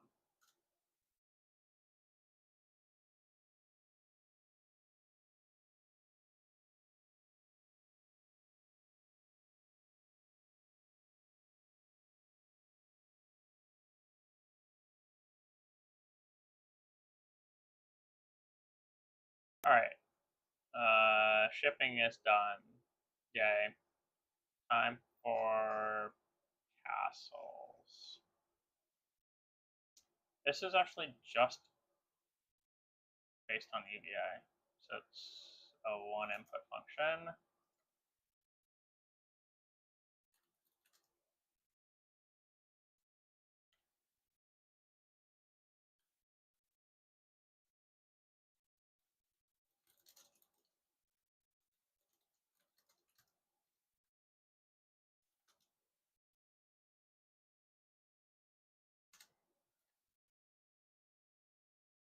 All of this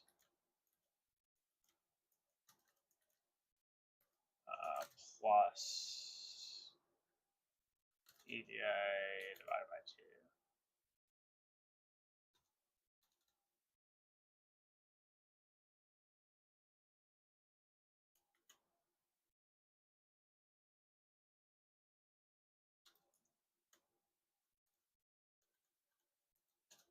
Whoops.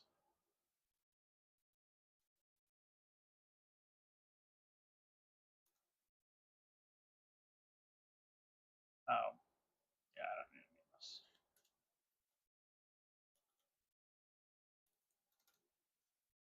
It's just our function of location and time divided by 2.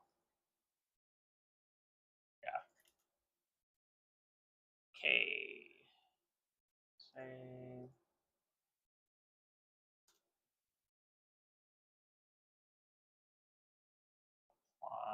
Apply. Did we do it right? Let's spot check. 2 plus 1, 5 plus 1, 2.375 plus 1. Great.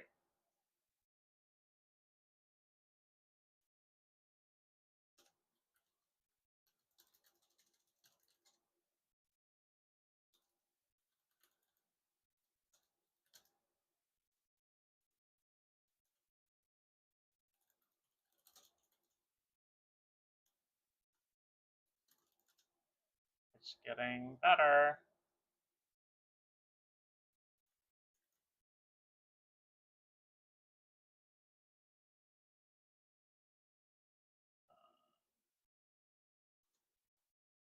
Two. GG of worker. Ah.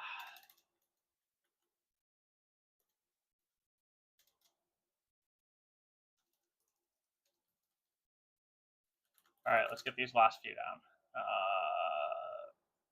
That's boarding house, and then watchtower.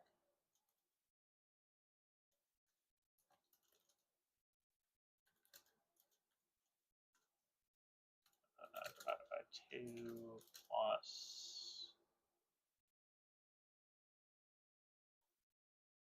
It's really this.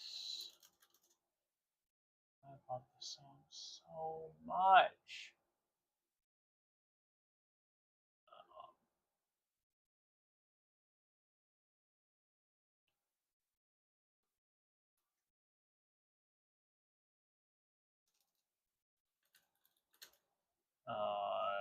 Yellow. This is not an accurate function, but close enough for now.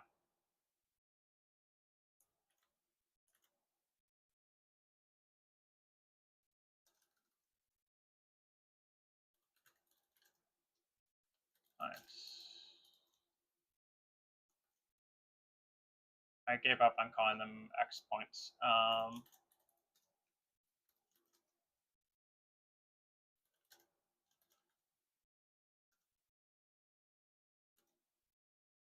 see what we say this was. Okay, our function of location and time plus 1.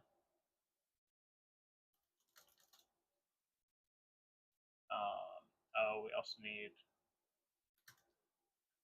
our round number.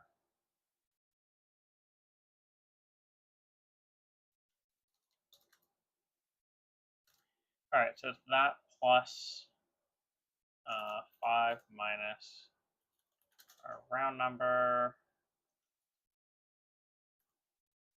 times EPA times 1/2.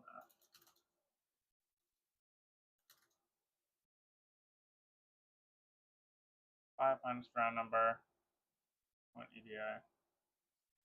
It's just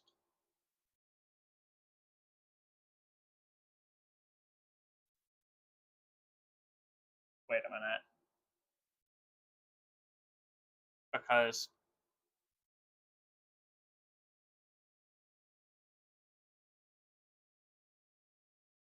yeah, round varies, so this second term will change. All right, that should be it. Let's save it and test it. I'm gonna start with lines because that's the one I'm most worried about.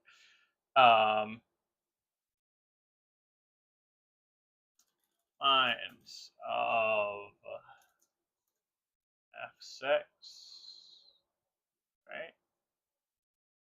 Yeah, f6. Lines of f6 and around 6 plus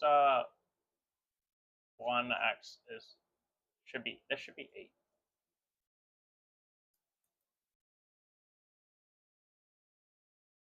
Our function should be 11, 12, down to 6, and then plus in round 1, you get 4 is times, you get 2 is 8 divided by, where did this 0.5 come in?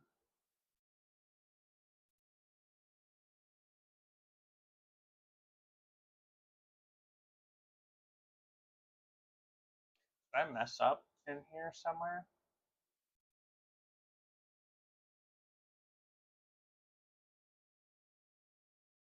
How do I write this? 5 minus the round number. Oh, I missed the extra divide by 2.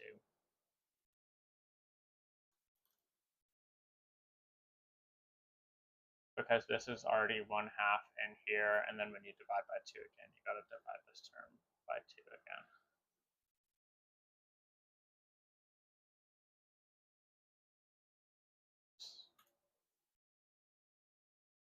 That's wrong. Oh, because this should be.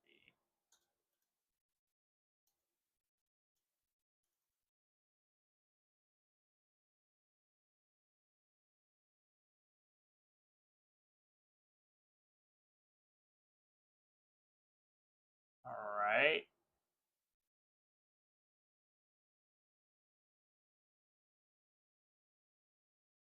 Eight.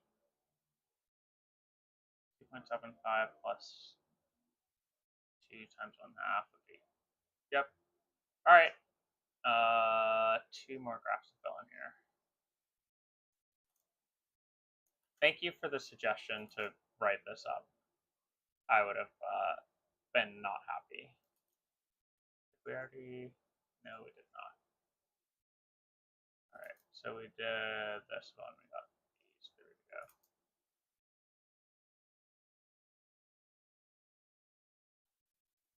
Sorting.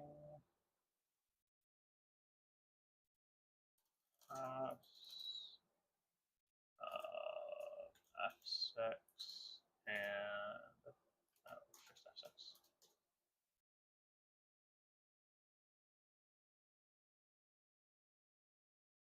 That one I'm pretty confident in. This one I'm pretty confident in.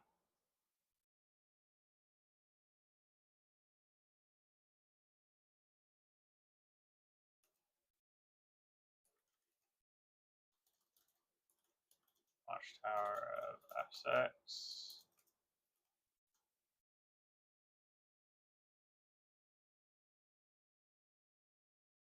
Grab. Ah.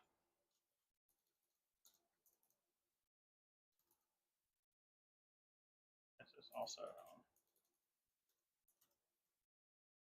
And this is the only one I did right. And I'm going to put another set of brackets around this just in case.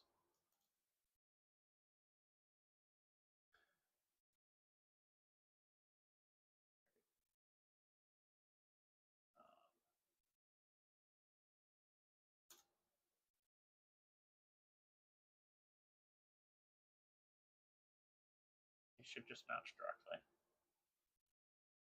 Yeah, because there's no variables in there.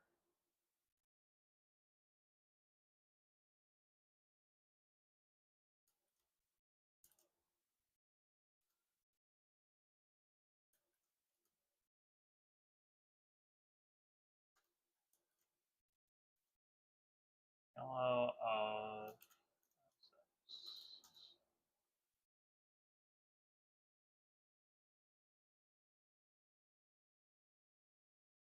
great. All right. I guess we could calculate a rough value of EVA based on this. Assuming that every time you generate an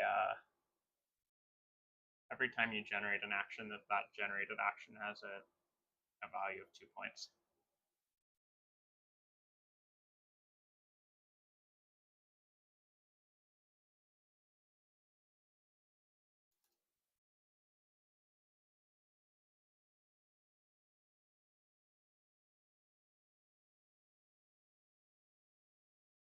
Ow.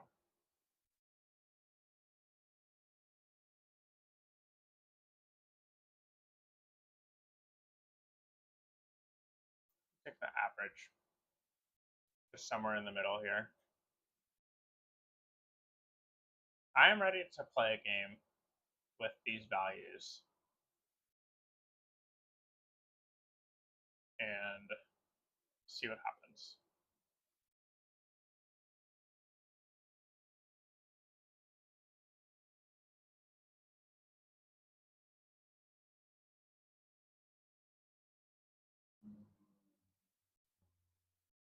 Let's run it. Whoops, that's not where I wanted it to. They're still wrong.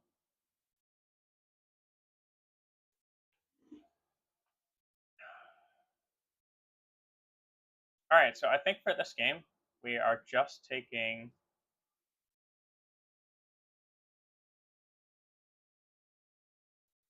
whatever tile gives us the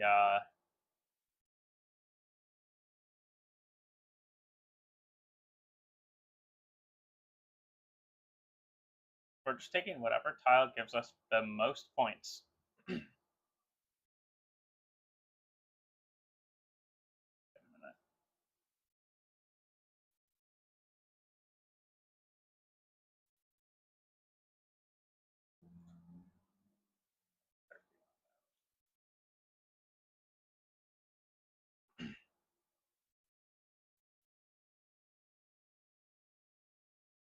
We're just gonna see what happens. I really actually just need this part.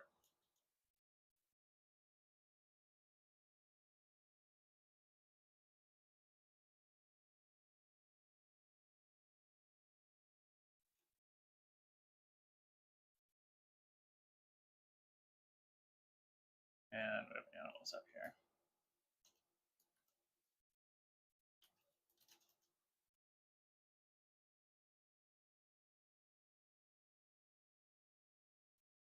Oh, someone joined me last second there. I was gonna go into a 2-player game.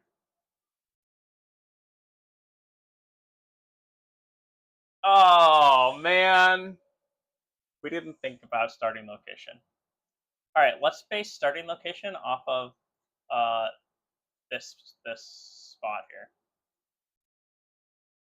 How we can maximize this table. If we go here, we'll be able to go after at least one of these, which will be some nice. But then we're going to be surrounded by 4s. There's only 2.5 points per action before we get to any buildings. Oh, we should be looking at that table. We should be looking at these tables, obviously. So we'd have mines. Both of these are worth 8 points per action. I'm going to run out of time so fast. The yellow tiles, 3 is 5 points per action, which is not awful, but it doesn't degrade too fast. Unlike some of the other ones on our 3 block here. It connects us to the 4 animals, which I think that the animals has some of the highest points per action out there when you get into the middle of the table. That said, we also didn't take into account what order we're going in and whether or not you're actually going to get any tiles. So I don't know what the right thing to do is. The only option we have is the 6 ships. Yeah, I'm here.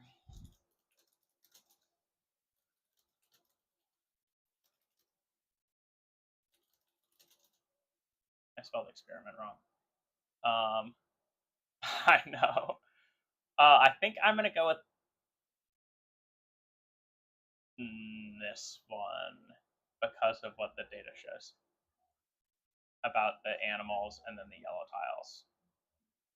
Even though it's kind of counter to my original thesis. Let's zoom out a little bit.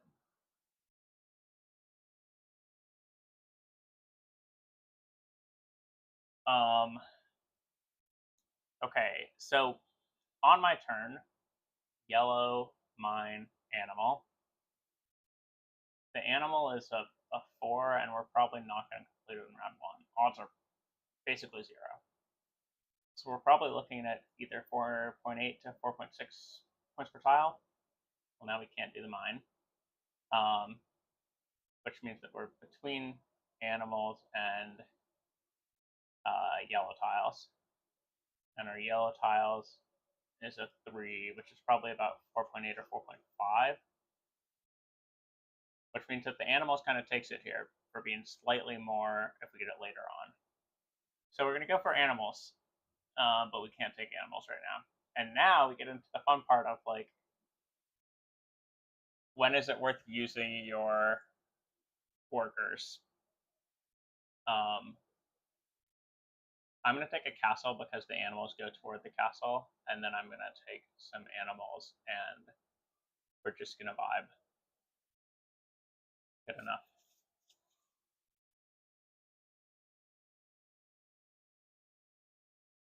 I'm going to do some shameless self-plugging.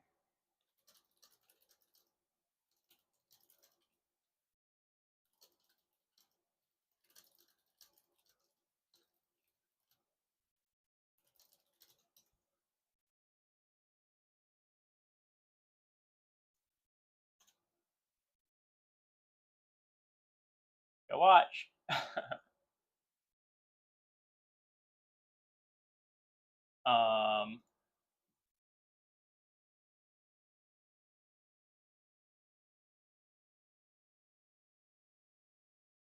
I'm going to take some notes about things that we have not accurately put into our model here,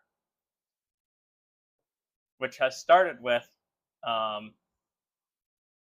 the dice work out.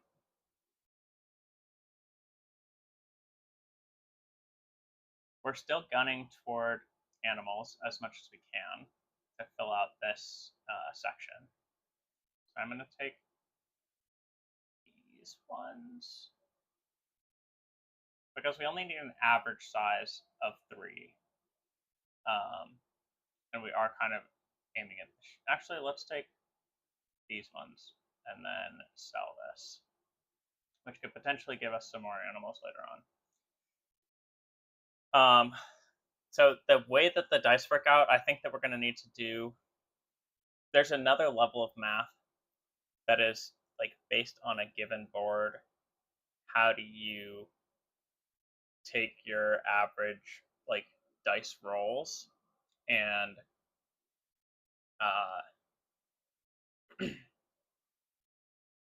how do you take your average dice rolls and map like when you're actually going to be able to do things?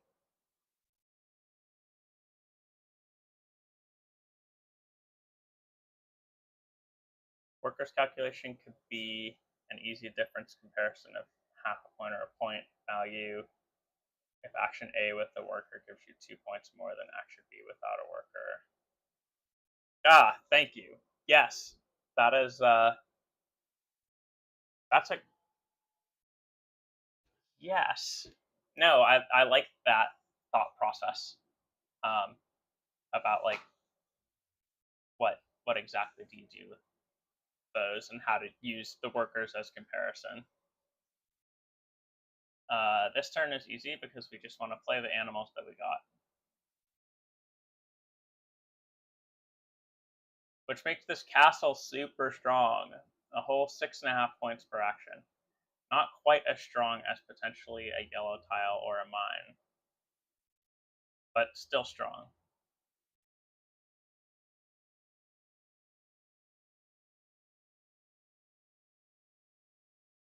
Yeah, this doesn't feel right that like castles are like less valuable than boarding houses because of the value of workers. This shouldn't be true though, should it?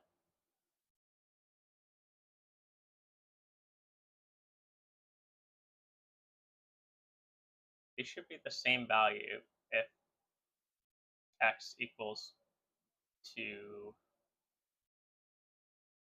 oh, not quite.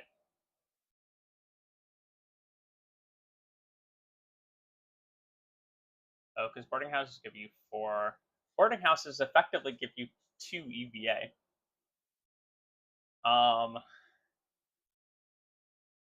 If you really think about it like that.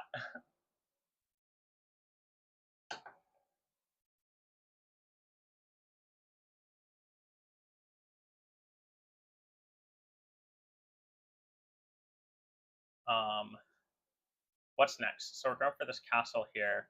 The next reasonable thing that we could do is go for ships. The thing is, ships we probably won't get till much later on. Which means we're probably looking at like one of these values down here. Which, oops. I don't like the idea of taking things that are worth in the 3.5 points per tile range. Oh my goodness, I rolled double sixes.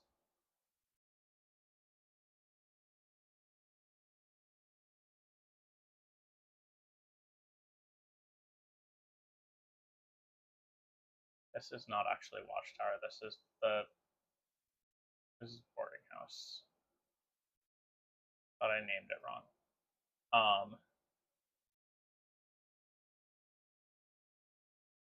This is the better move, but why does the math say that? It says it because it's worth 5.5 points per action versus a worker is worth not that many. And then this is also a building, but it would go in here and it would be a 4, and it's probably down here, so it's worth like 3.5 or less. Something else we need to take into account is the size that you have to fill. I'm going to take workers with us, just to keep the game moving. While the pure value proposition says that you should take this, I think that there needs to be a increase or decrease to that particular action based on, there needs to be some function that gets appended to that based on how it interacts with what the 3 tiles that you have space to place. But like the third one should cost more to fill, and then there needs to be some sort of function that is based on your potential likelihood to place that tile, right? So like this castle, the second castle that I picked, should be in this 5.5 points per action space, but I might want to decrease that down because it's going to take me a few moves to get there. So I think that there's potentially a function of distance.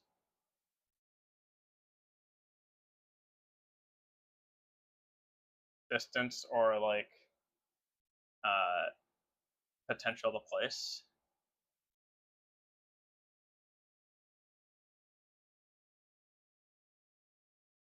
And then we were also talking about like a function of your odds just generally.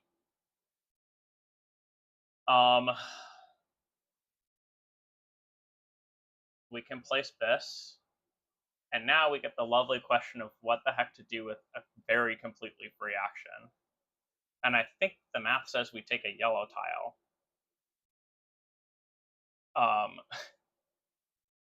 Right? Because a yellow tile of size 3 finished in the next couple rounds worth 4.8, 4.5. This green doesn't, it makes the math on the animals much worse for this section, which we don't want. That's already only at 4.8. The building here is in this 4 space, but again, we haven't mapped in like the getting there problem. I think that we take the yellow tile. I think. But then what are we going to do with our next tile? Oh, goodness. I only have 30 seconds, so I can't do the full math on it, but the idea is take the yellow tile and then place it on the 6 here. And so I'm just going to do that. No, I'm just going to take this. Again, if I had a little bit more time, I could do the full math. But my intuition here is that taking the yellow tile is decent because it's in this range here of like probably worth a little bit more than 4.8. The general building.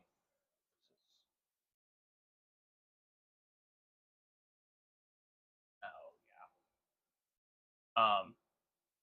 The general building is like not particularly point valuable.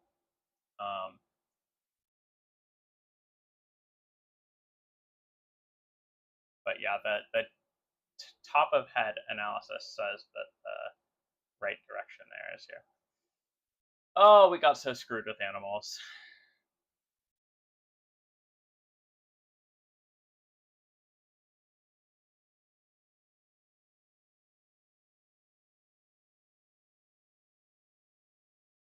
The question is, taking these animals, like if we took these two goats here, or the two sheep rather, and filled them in,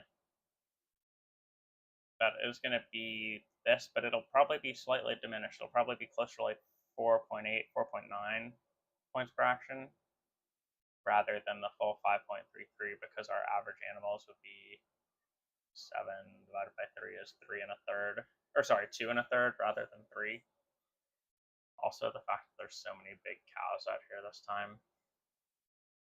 Sad. We need to place these tiles. And also the back of Napkin Math says that this mine placement is very strong. 6.5 points per. Super, super, super strong. But mines are gonna fall off like very quickly. I have 3-1 locations, so like it's not even worth me placing a mine in round 4 or 5 because of the extra value that I get. Like almost all of these are just worth more than 3.5 per.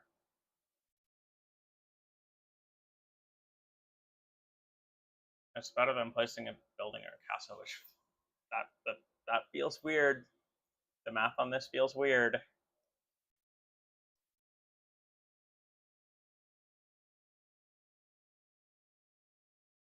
Interesting. In round 4, that 3.5 points is still worth more than most other buildings, unless I'm getting very lucky with ships, and still worth less than animals.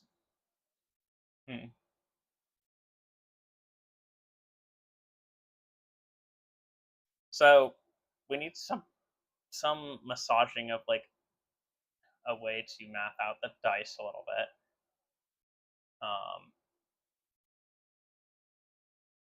Yeah, animals early OP. Just I think animals generally just OP.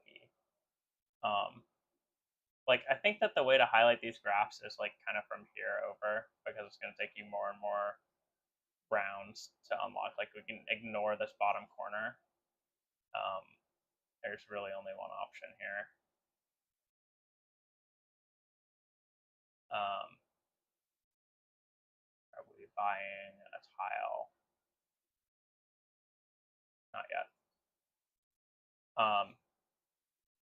Yeah, I think just like based on the math, animals OP, assuming that you can get an average animal size of 3 and get 3 of the same animal in a space.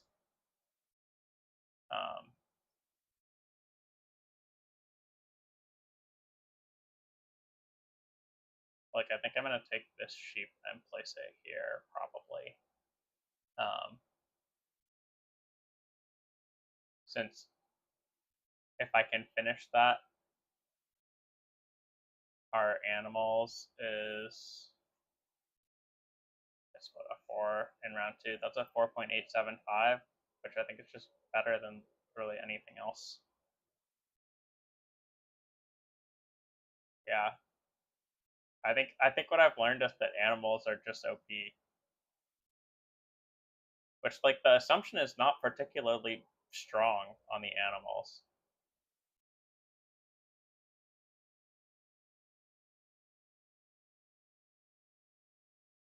Okay, so dice, and then we potentially need a function of distance and potential to place tile. We somehow need to encapsulate like what you can plan on versus what you can't.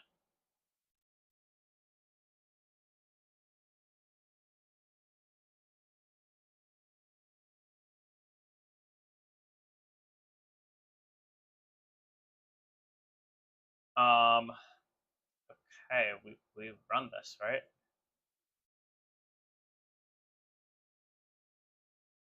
What a freaking move. Round 2, buys a 2 animal, places a 2 animal. What am I doing?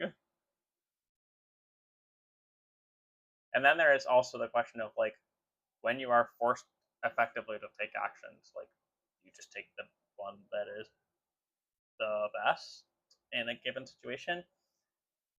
I think here that I'm placing both of these.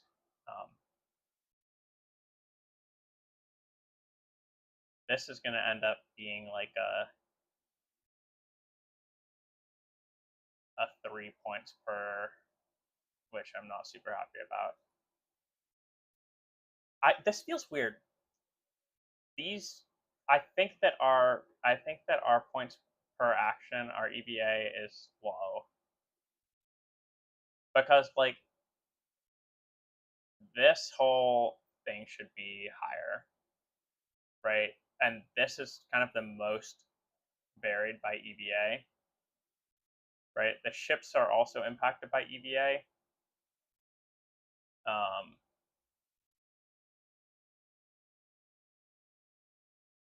oh, that's right. I get a free action. Now the question is, which of these is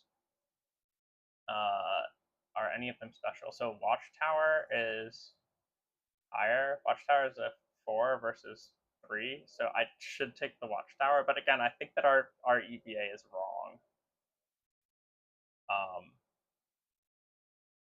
I'm going to take the church because it helps me fill the yellow tiles. I hate this. I'm going to take the 2 animal because it's the best. Oh, what is this game? You know what's crazy? I'm winning. What is happening?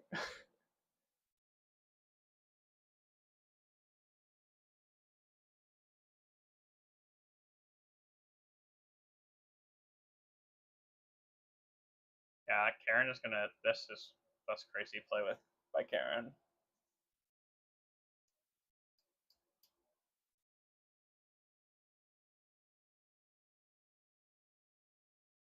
Although Karen has taken 2 more actions than I have. Maybe there is a method to the madness. We'll see. Right now, I just feel very silly.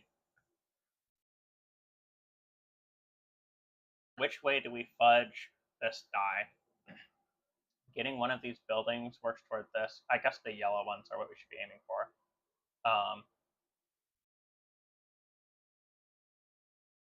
I think we take a yellow tile because yellows are 4.5 versus. Again, I think the buildings are low, but like the yellow tile should just be stronger. Okay, so we play this. We take this. And then we fudge this to take a yellow tile, but which one? I think the point ones, because those are the ones that sway the yellow tile map up.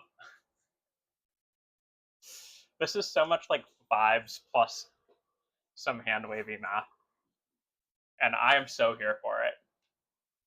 But I think that realistically, like once we refine this expected value of an action a little bit more, that this seems like a decent way to play. Very, very strange, but shrug. I just I feel like a lot of times when you play like in chess, if you take the optimal move, sometimes the move just looks dumb. It's like, why are you doing that? Who knows? Maybe I go and I take the World Series of Boardgaming by storm with my set of equations for how strong any given tile is.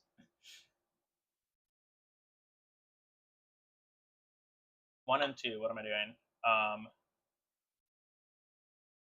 Expected value of a mine is 5 points per action. I feel like, gosh, darn, that's a lot of points. This is a 4. Ooh, we could go for that. Also, oh, this is a tough spot when you have the silver to be able to buy something. Boarding house is supposed to be the highest EV. Honestly, like, could definitely go for a boarding house here, and then place both of these, and then potentially go for these other animals. The animals are too strong, apparently. I kind of want to just buy those, but I could also go warehouse, which would let me sell and then buy another one later. Or I could play the yellow tile because those are also high EV. Ooh, I don't know what the right thing to do is. I'm gonna go warehouse, just because it seems like the stronger thing to do.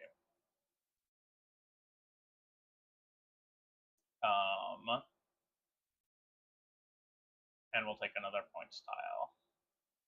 Right? No, we take a mine. Mines are worth more than yellow tiles. Yeah, this early on. This feels so weird.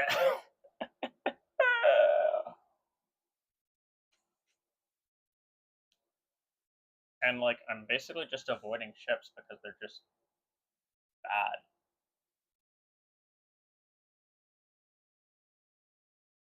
Like, this is pretty much the space you're getting, and they're just bad. Again, if you can... Wait, are ships just bad? You can make them worthwhile if you can get 2 goods per and then take 1 action to sell. But I feel like a more reasonable one is getting 2 goods with 1 and then taking 1.5 actions to sell.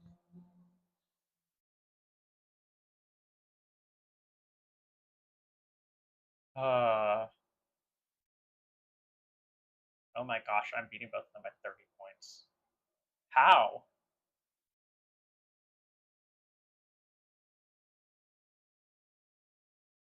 It's not actually 30 points. Those are about to fill in. What am I doing with these 6s?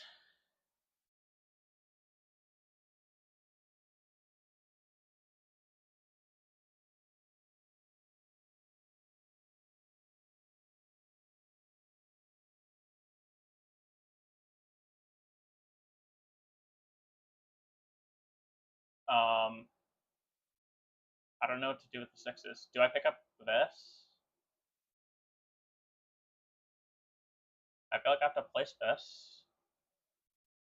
There also needs to be some rule in here about, I'll write this down after I take this turn, but about, like, honestly, I might have to take workers here.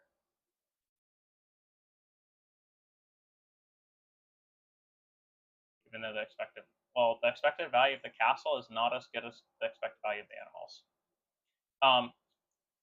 We need a function or a rule about when to place tiles versus pickup tiles.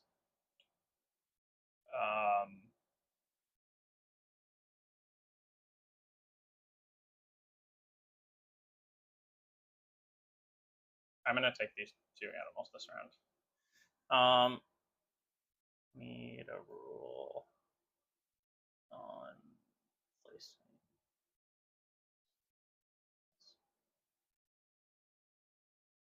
Yeah, we need a rule on placing versus taking tiles,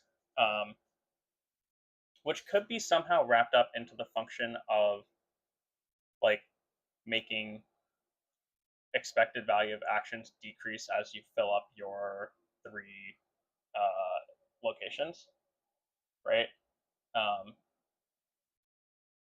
There might be something there to think about.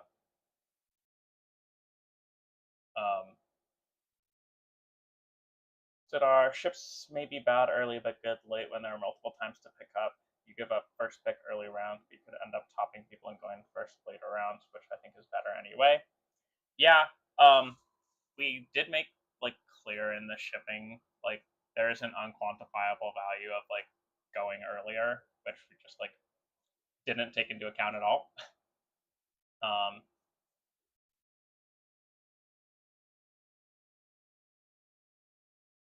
So yeah, I'm sure that like that is somehow that's part of what I feel is like I in the past have played and I feel like ships are strong, and so like the desire to I'm gonna swap out my mic just so that it doesn't just randomly die because I feel like it's supposed to be dead.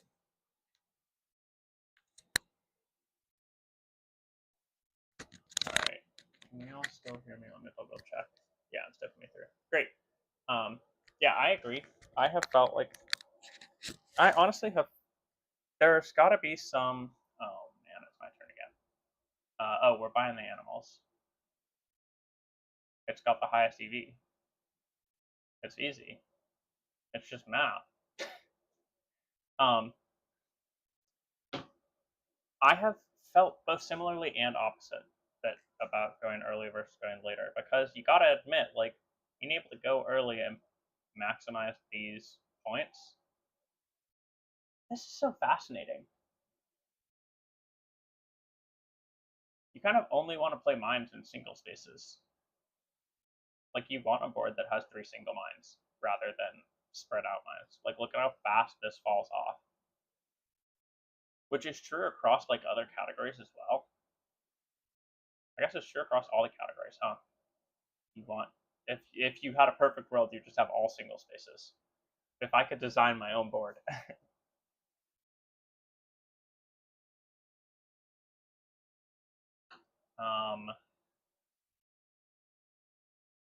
So we place a mine and then pick up a yellow tile to potentially be able to place both of them at the end. Place mine, pick up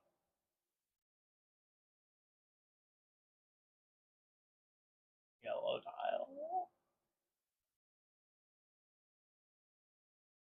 We're spending 1 worker anyway, we might as well take the 1 work points.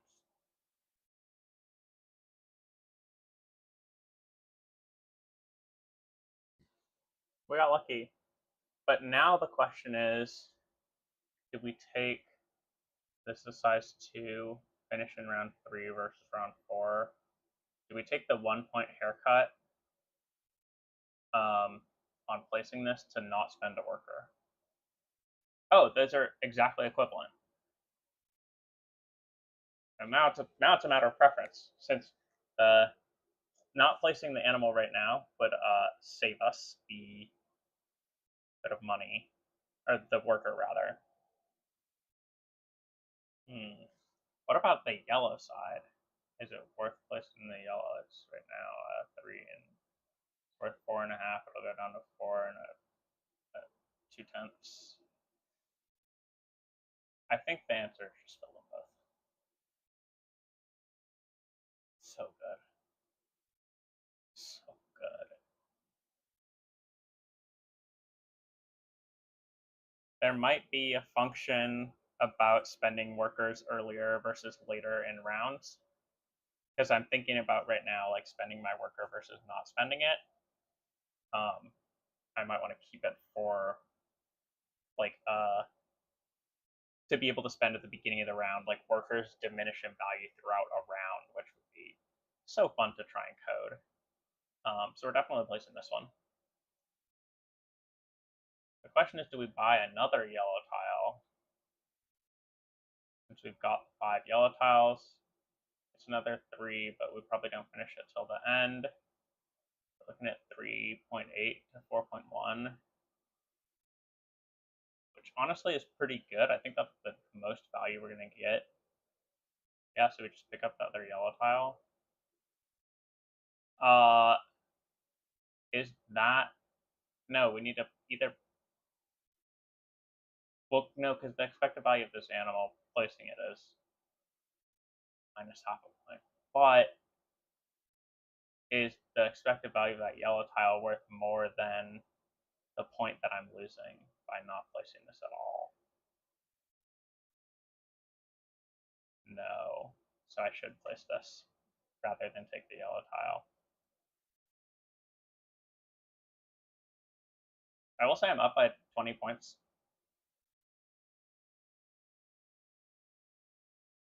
There could be a method to the madness.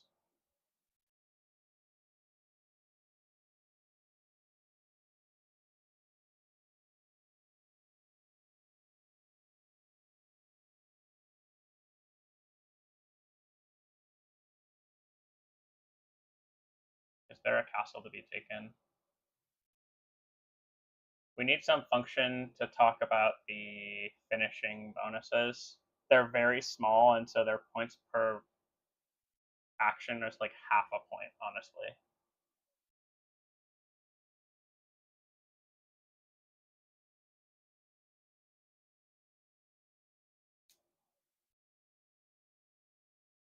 What's the right thing to do here?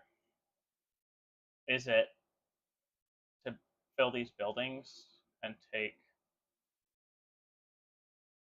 some 3 points per actions, but fill these out? Or to hit this? Interesting. It's interesting that these go back up later on. It goes down and then back up.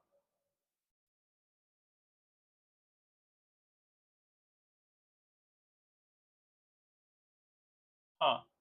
Oh, because EVA starts to dominate as a proportion of the.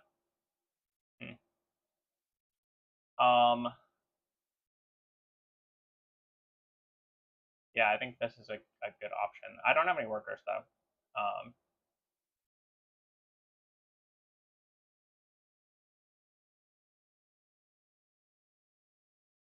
I think we might take the mine to finish that, or we can go for the castle here. Also, like, the yellow tiles are supposed to be the highest EV here. I could take this one and this one. Start building out this on top, which plays into that. Neither of them seem, well, they can't take mines, and I don't think Karen's going for mines right now. I will do that.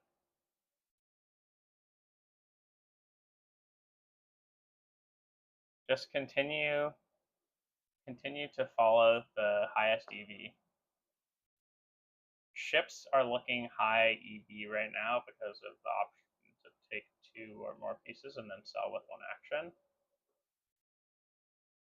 Right, they're looking in this. Well, we'd have to discount all of the. We'd have to discount that by this value because there's no way I finish it. Right, so it's minus between 1 and 2. We're still looking at, I guess, like 3 points per action.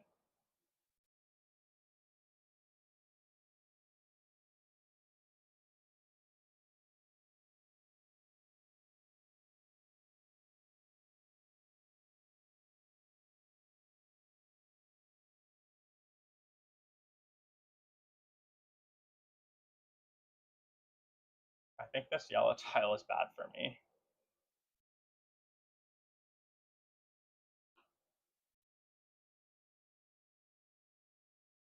Oh, but we're gonna get a free ship, so then it's like we might as well play it. Oh, interesting. I think I just play both of these tiles for now. Is the right answer.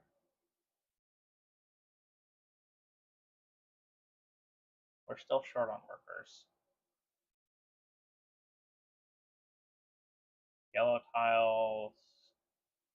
Yellow tiles are still quoting at 3.8. It feels like, oh, I hate the way that this math is making me play a way I don't want to play. but we're doing what the math says.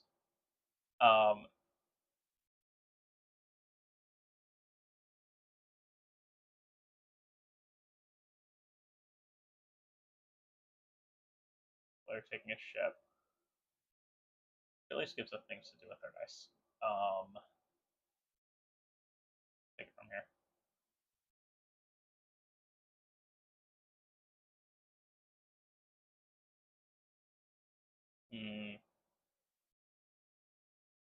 And see, this is interesting because Karen hasn't shipped yet with any dice, which makes, holy crap, 7 and 2. I haven't been paying attention at all to what other people are doing.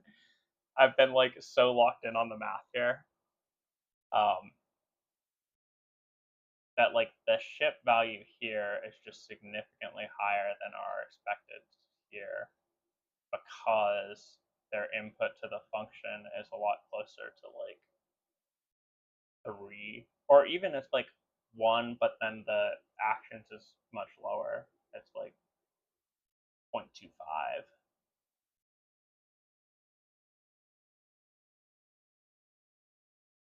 They can fight over ships, I don't care.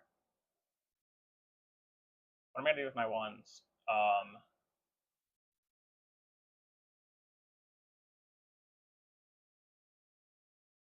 I could buy one of these and then place it.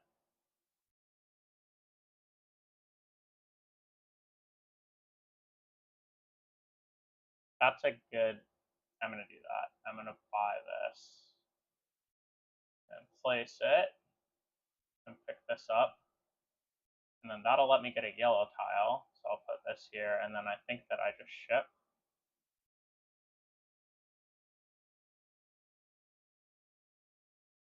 And take the 2. Or do I take the workers? Well, the workers is worth 2, and the ship without the bonus is worth... what did we say? It's just worth 4 minus x over 2, right? It's worth... The ship is worth 2, and taking the workers is worth 2. Because it's... the ship is worth 6. Right now. Alright, we play the ship because it's worth 6.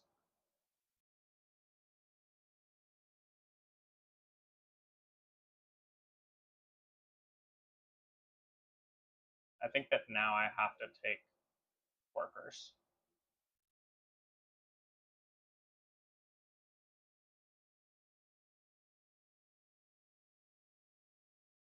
Not finishing my building here.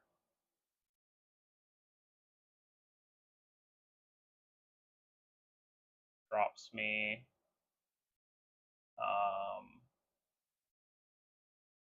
0.25 times 8 is what, 2 points? And going for the mine finish here is worth 3.5 points. So I think it makes sense for me to go for this mine. Question mark? And the yellow tiles are worth more.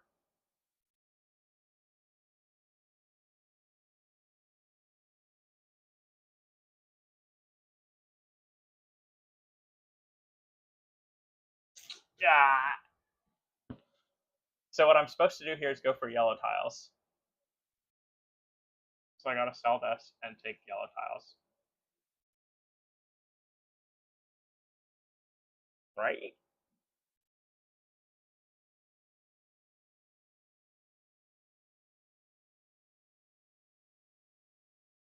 That feels somehow way worse than it drops the mine by 1.5 points. But the overall points per is just significantly higher. Like, playing a mine at this point doesn't make any sense. I hate this. Oh, this is painful.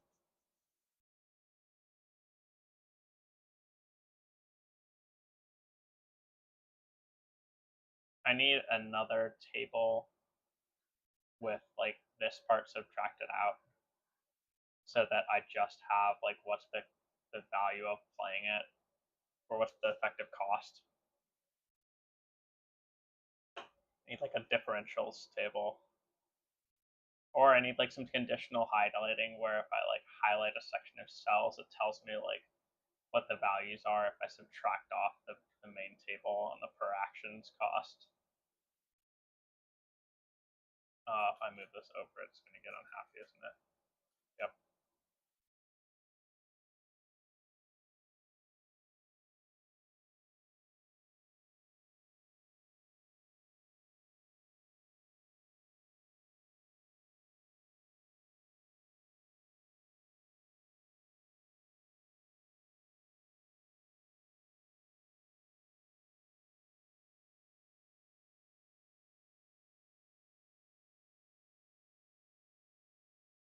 Shipping this is worth 4 points.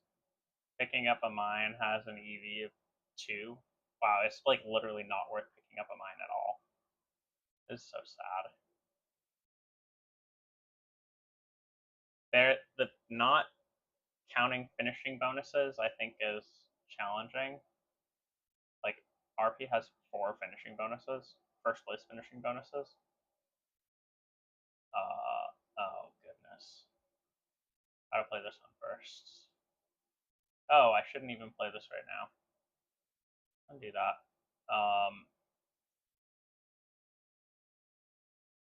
I'll play it next time.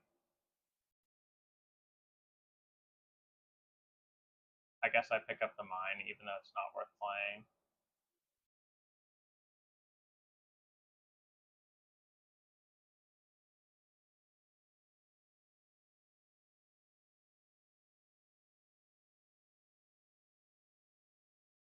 What am I going to do with this round? Because all of these tiles are not worth playing at all. I'm going to fill these 4 spaces, and then what? We are falling apart late game. Like I said, I think that like the end game bonuses just aren't. We don't factor in some of those slightly less easy to quantify values, like the value of going first or the value of the finishing bonuses.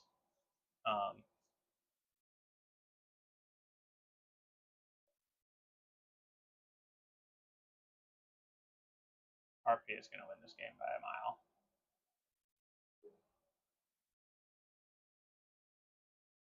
Like, it doesn't help that, like, yeah, I don't know. Karen looks like they blocked themselves on their board.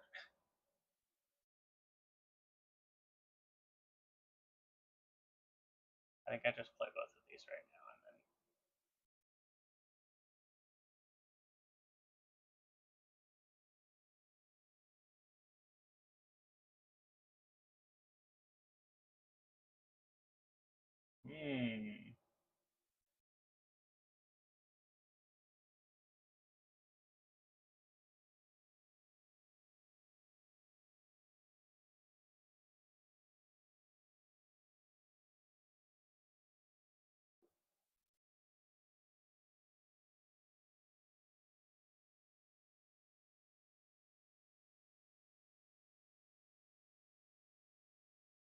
what do I take? This one? It's worth a lot of points. Which of these do I play? The yellow one is better. That's what this says. Yellow is better than mine.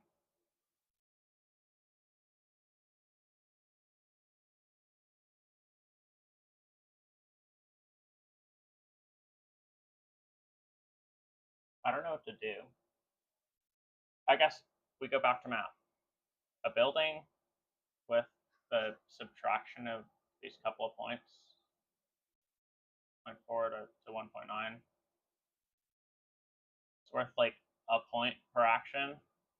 The ships with the same subtraction are worth roughly the same. So it kind of doesn't matter what I do.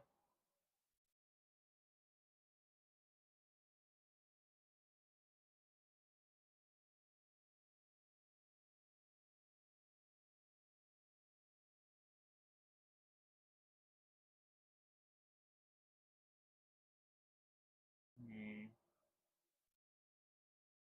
I feel like I took a lot of workers' actions this game. I want to see the breakdown of the actions at the end.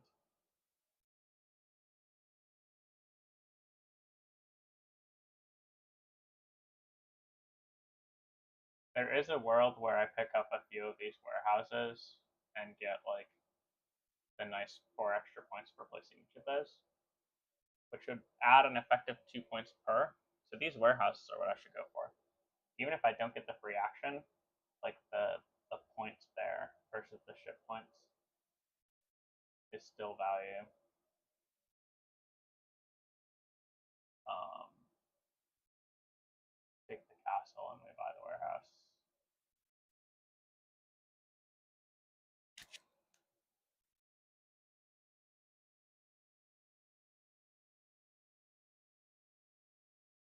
I think RP's got it, which again doesn't surprise me.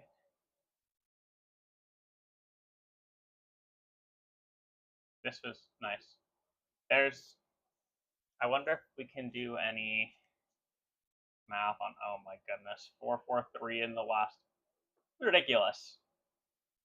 Why didn't someone block then? I think what we need to do in the future is also incorporate a like effective value differential of like if I take this piece to counterpick someone, what is its value to me versus its value to them?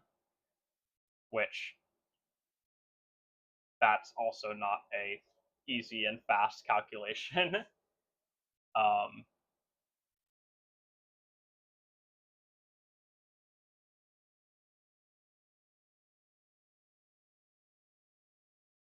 I take no, I didn't.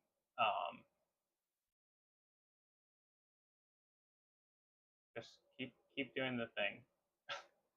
um,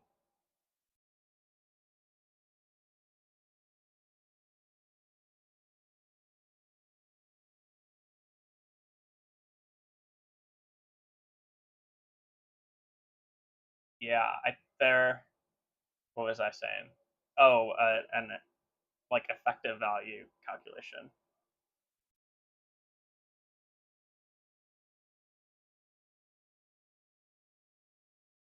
And I'd like to go revisit that moment at the end of round 3 on placing a building with a worker versus not and doing something else.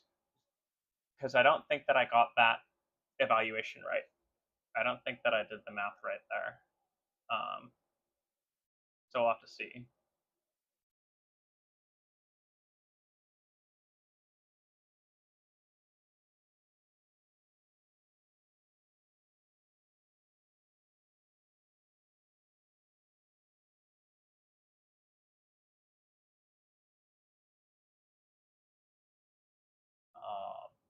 What are we doing here? One of these has to be workers.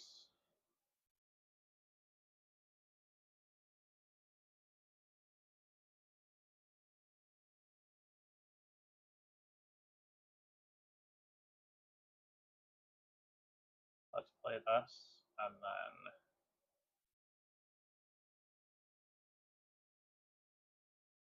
we'll wait with the buy till next turn.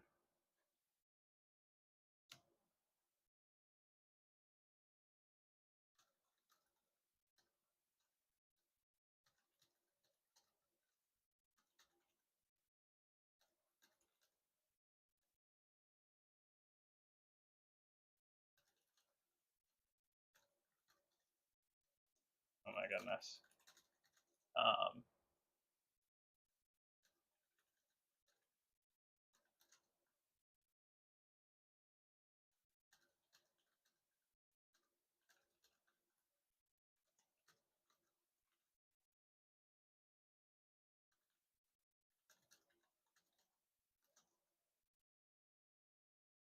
As we've mentioned a couple of times, I think that our effective value of an action is too low. This feels wrong. it also like impacts shipping. Like it makes shipping look a little bit more attractive up here and a lot more attractive down here. So yeah, what are we gonna do with these last actions? Oh, we're gonna do this, of course. Of course.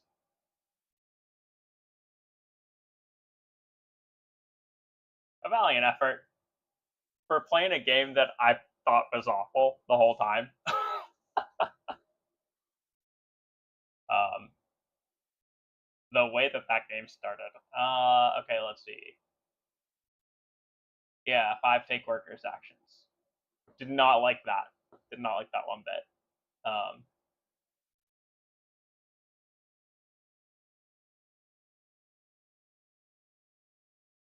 24 take tiles versus 28 place tiles.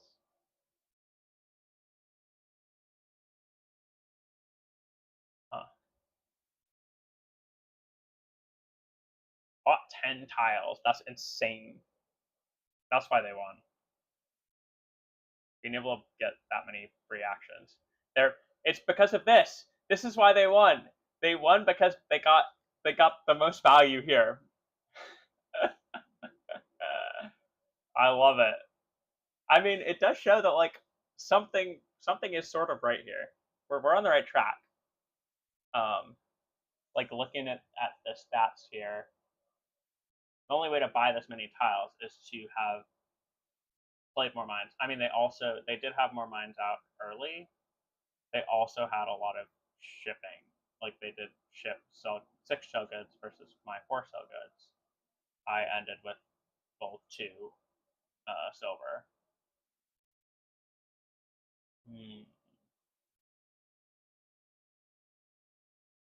I'm gonna message this.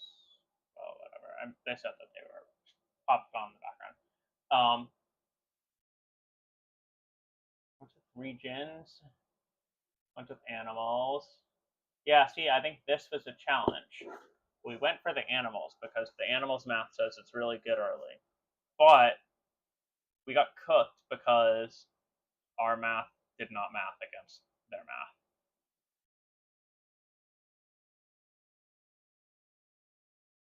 Watchtowers, bonus tiles, yellow tiles. Pretty good pretty good set of yellow tiles to get 40 points. Crazy.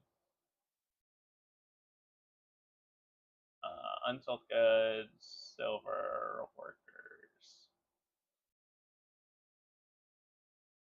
Yeah, only being 20 off of, like, I would consider this a well played board. Um,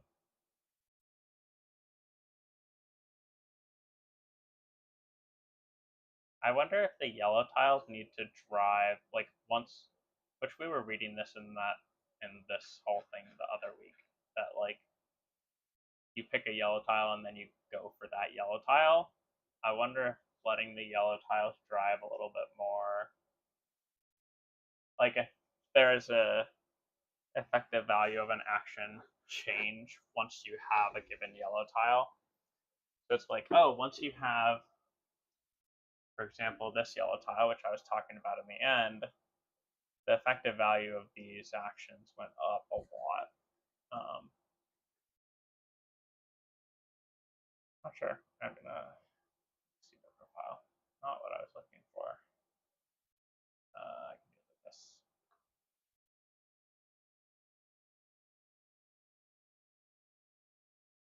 All right, time to take a move in a game that we've not done any math on. Oh, this is the. Let me remind myself what I'm trying to do here. Oh, that's right. I need to. Now I'm just launching, which I should be able to get this last one before both of them as well. I just need to need to assign and get resources and then launch. I need some ads.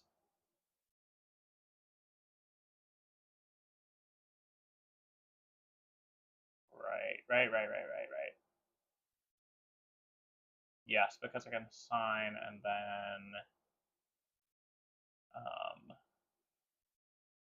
get the resources, launch with probably this one. I'm going to knock off some of these top options. But I want to take the 4 resources and launch here. It'll give me a lot of money, which I can use to kind of finish out the game here, I think. Build developments and chill.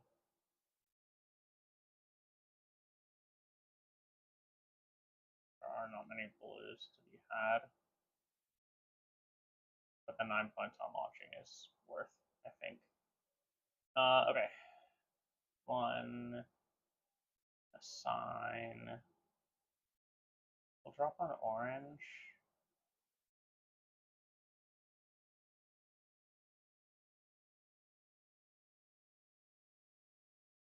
We could take the resources so we can launch next turn. We can get the second drop early enough, and then we can have the full 4. Like, we can figure out dropping this off in the last.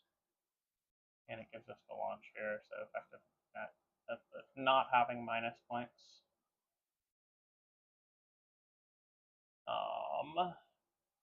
What else are we gonna do here? Like productive meeting to give me some ads next time.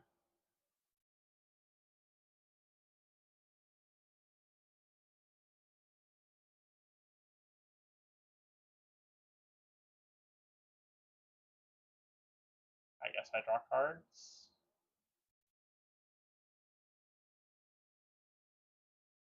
Oh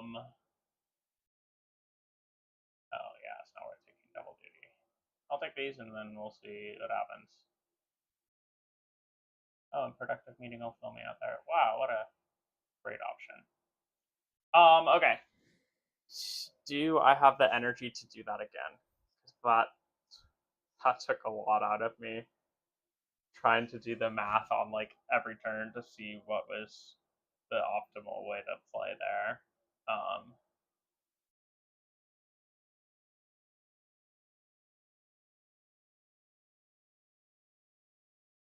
Go off to bed. Good night. I will. I'll see you next time. I think I'm also gonna just head to bed. It's been a few hours, and that kind of burned me out. We will. We'll talk about how we can amend this soon at a future date. Yeah, I should adjust the TV a little bit before I try again. It's so interesting, like the feel of like this feels like something, versus like there's so much in me that wants, like with Cascadia. I kind of want to do the math on Cascadia next because it's a pure math game. Like you can purely just do the math and like math it out because there's no. You can get like expected values basically, which the whole point of this really is to just help guide you in like which direction you're going to go, right? Am I going to take X action or Y action? Because which one's going to give me more points? Having an idea of like what an effective value of an action is helpful because then you can say like, oh, this action is going to give me this many points or not. And you generally want to be taking actions that give you more points. But yeah, I think we'll up the EVA. We'll try that out, and then we'll think about some of these things that we added. And with that, I will see you all in the next one. I won't be here on Sunday because I'm going on vacation. Deuces.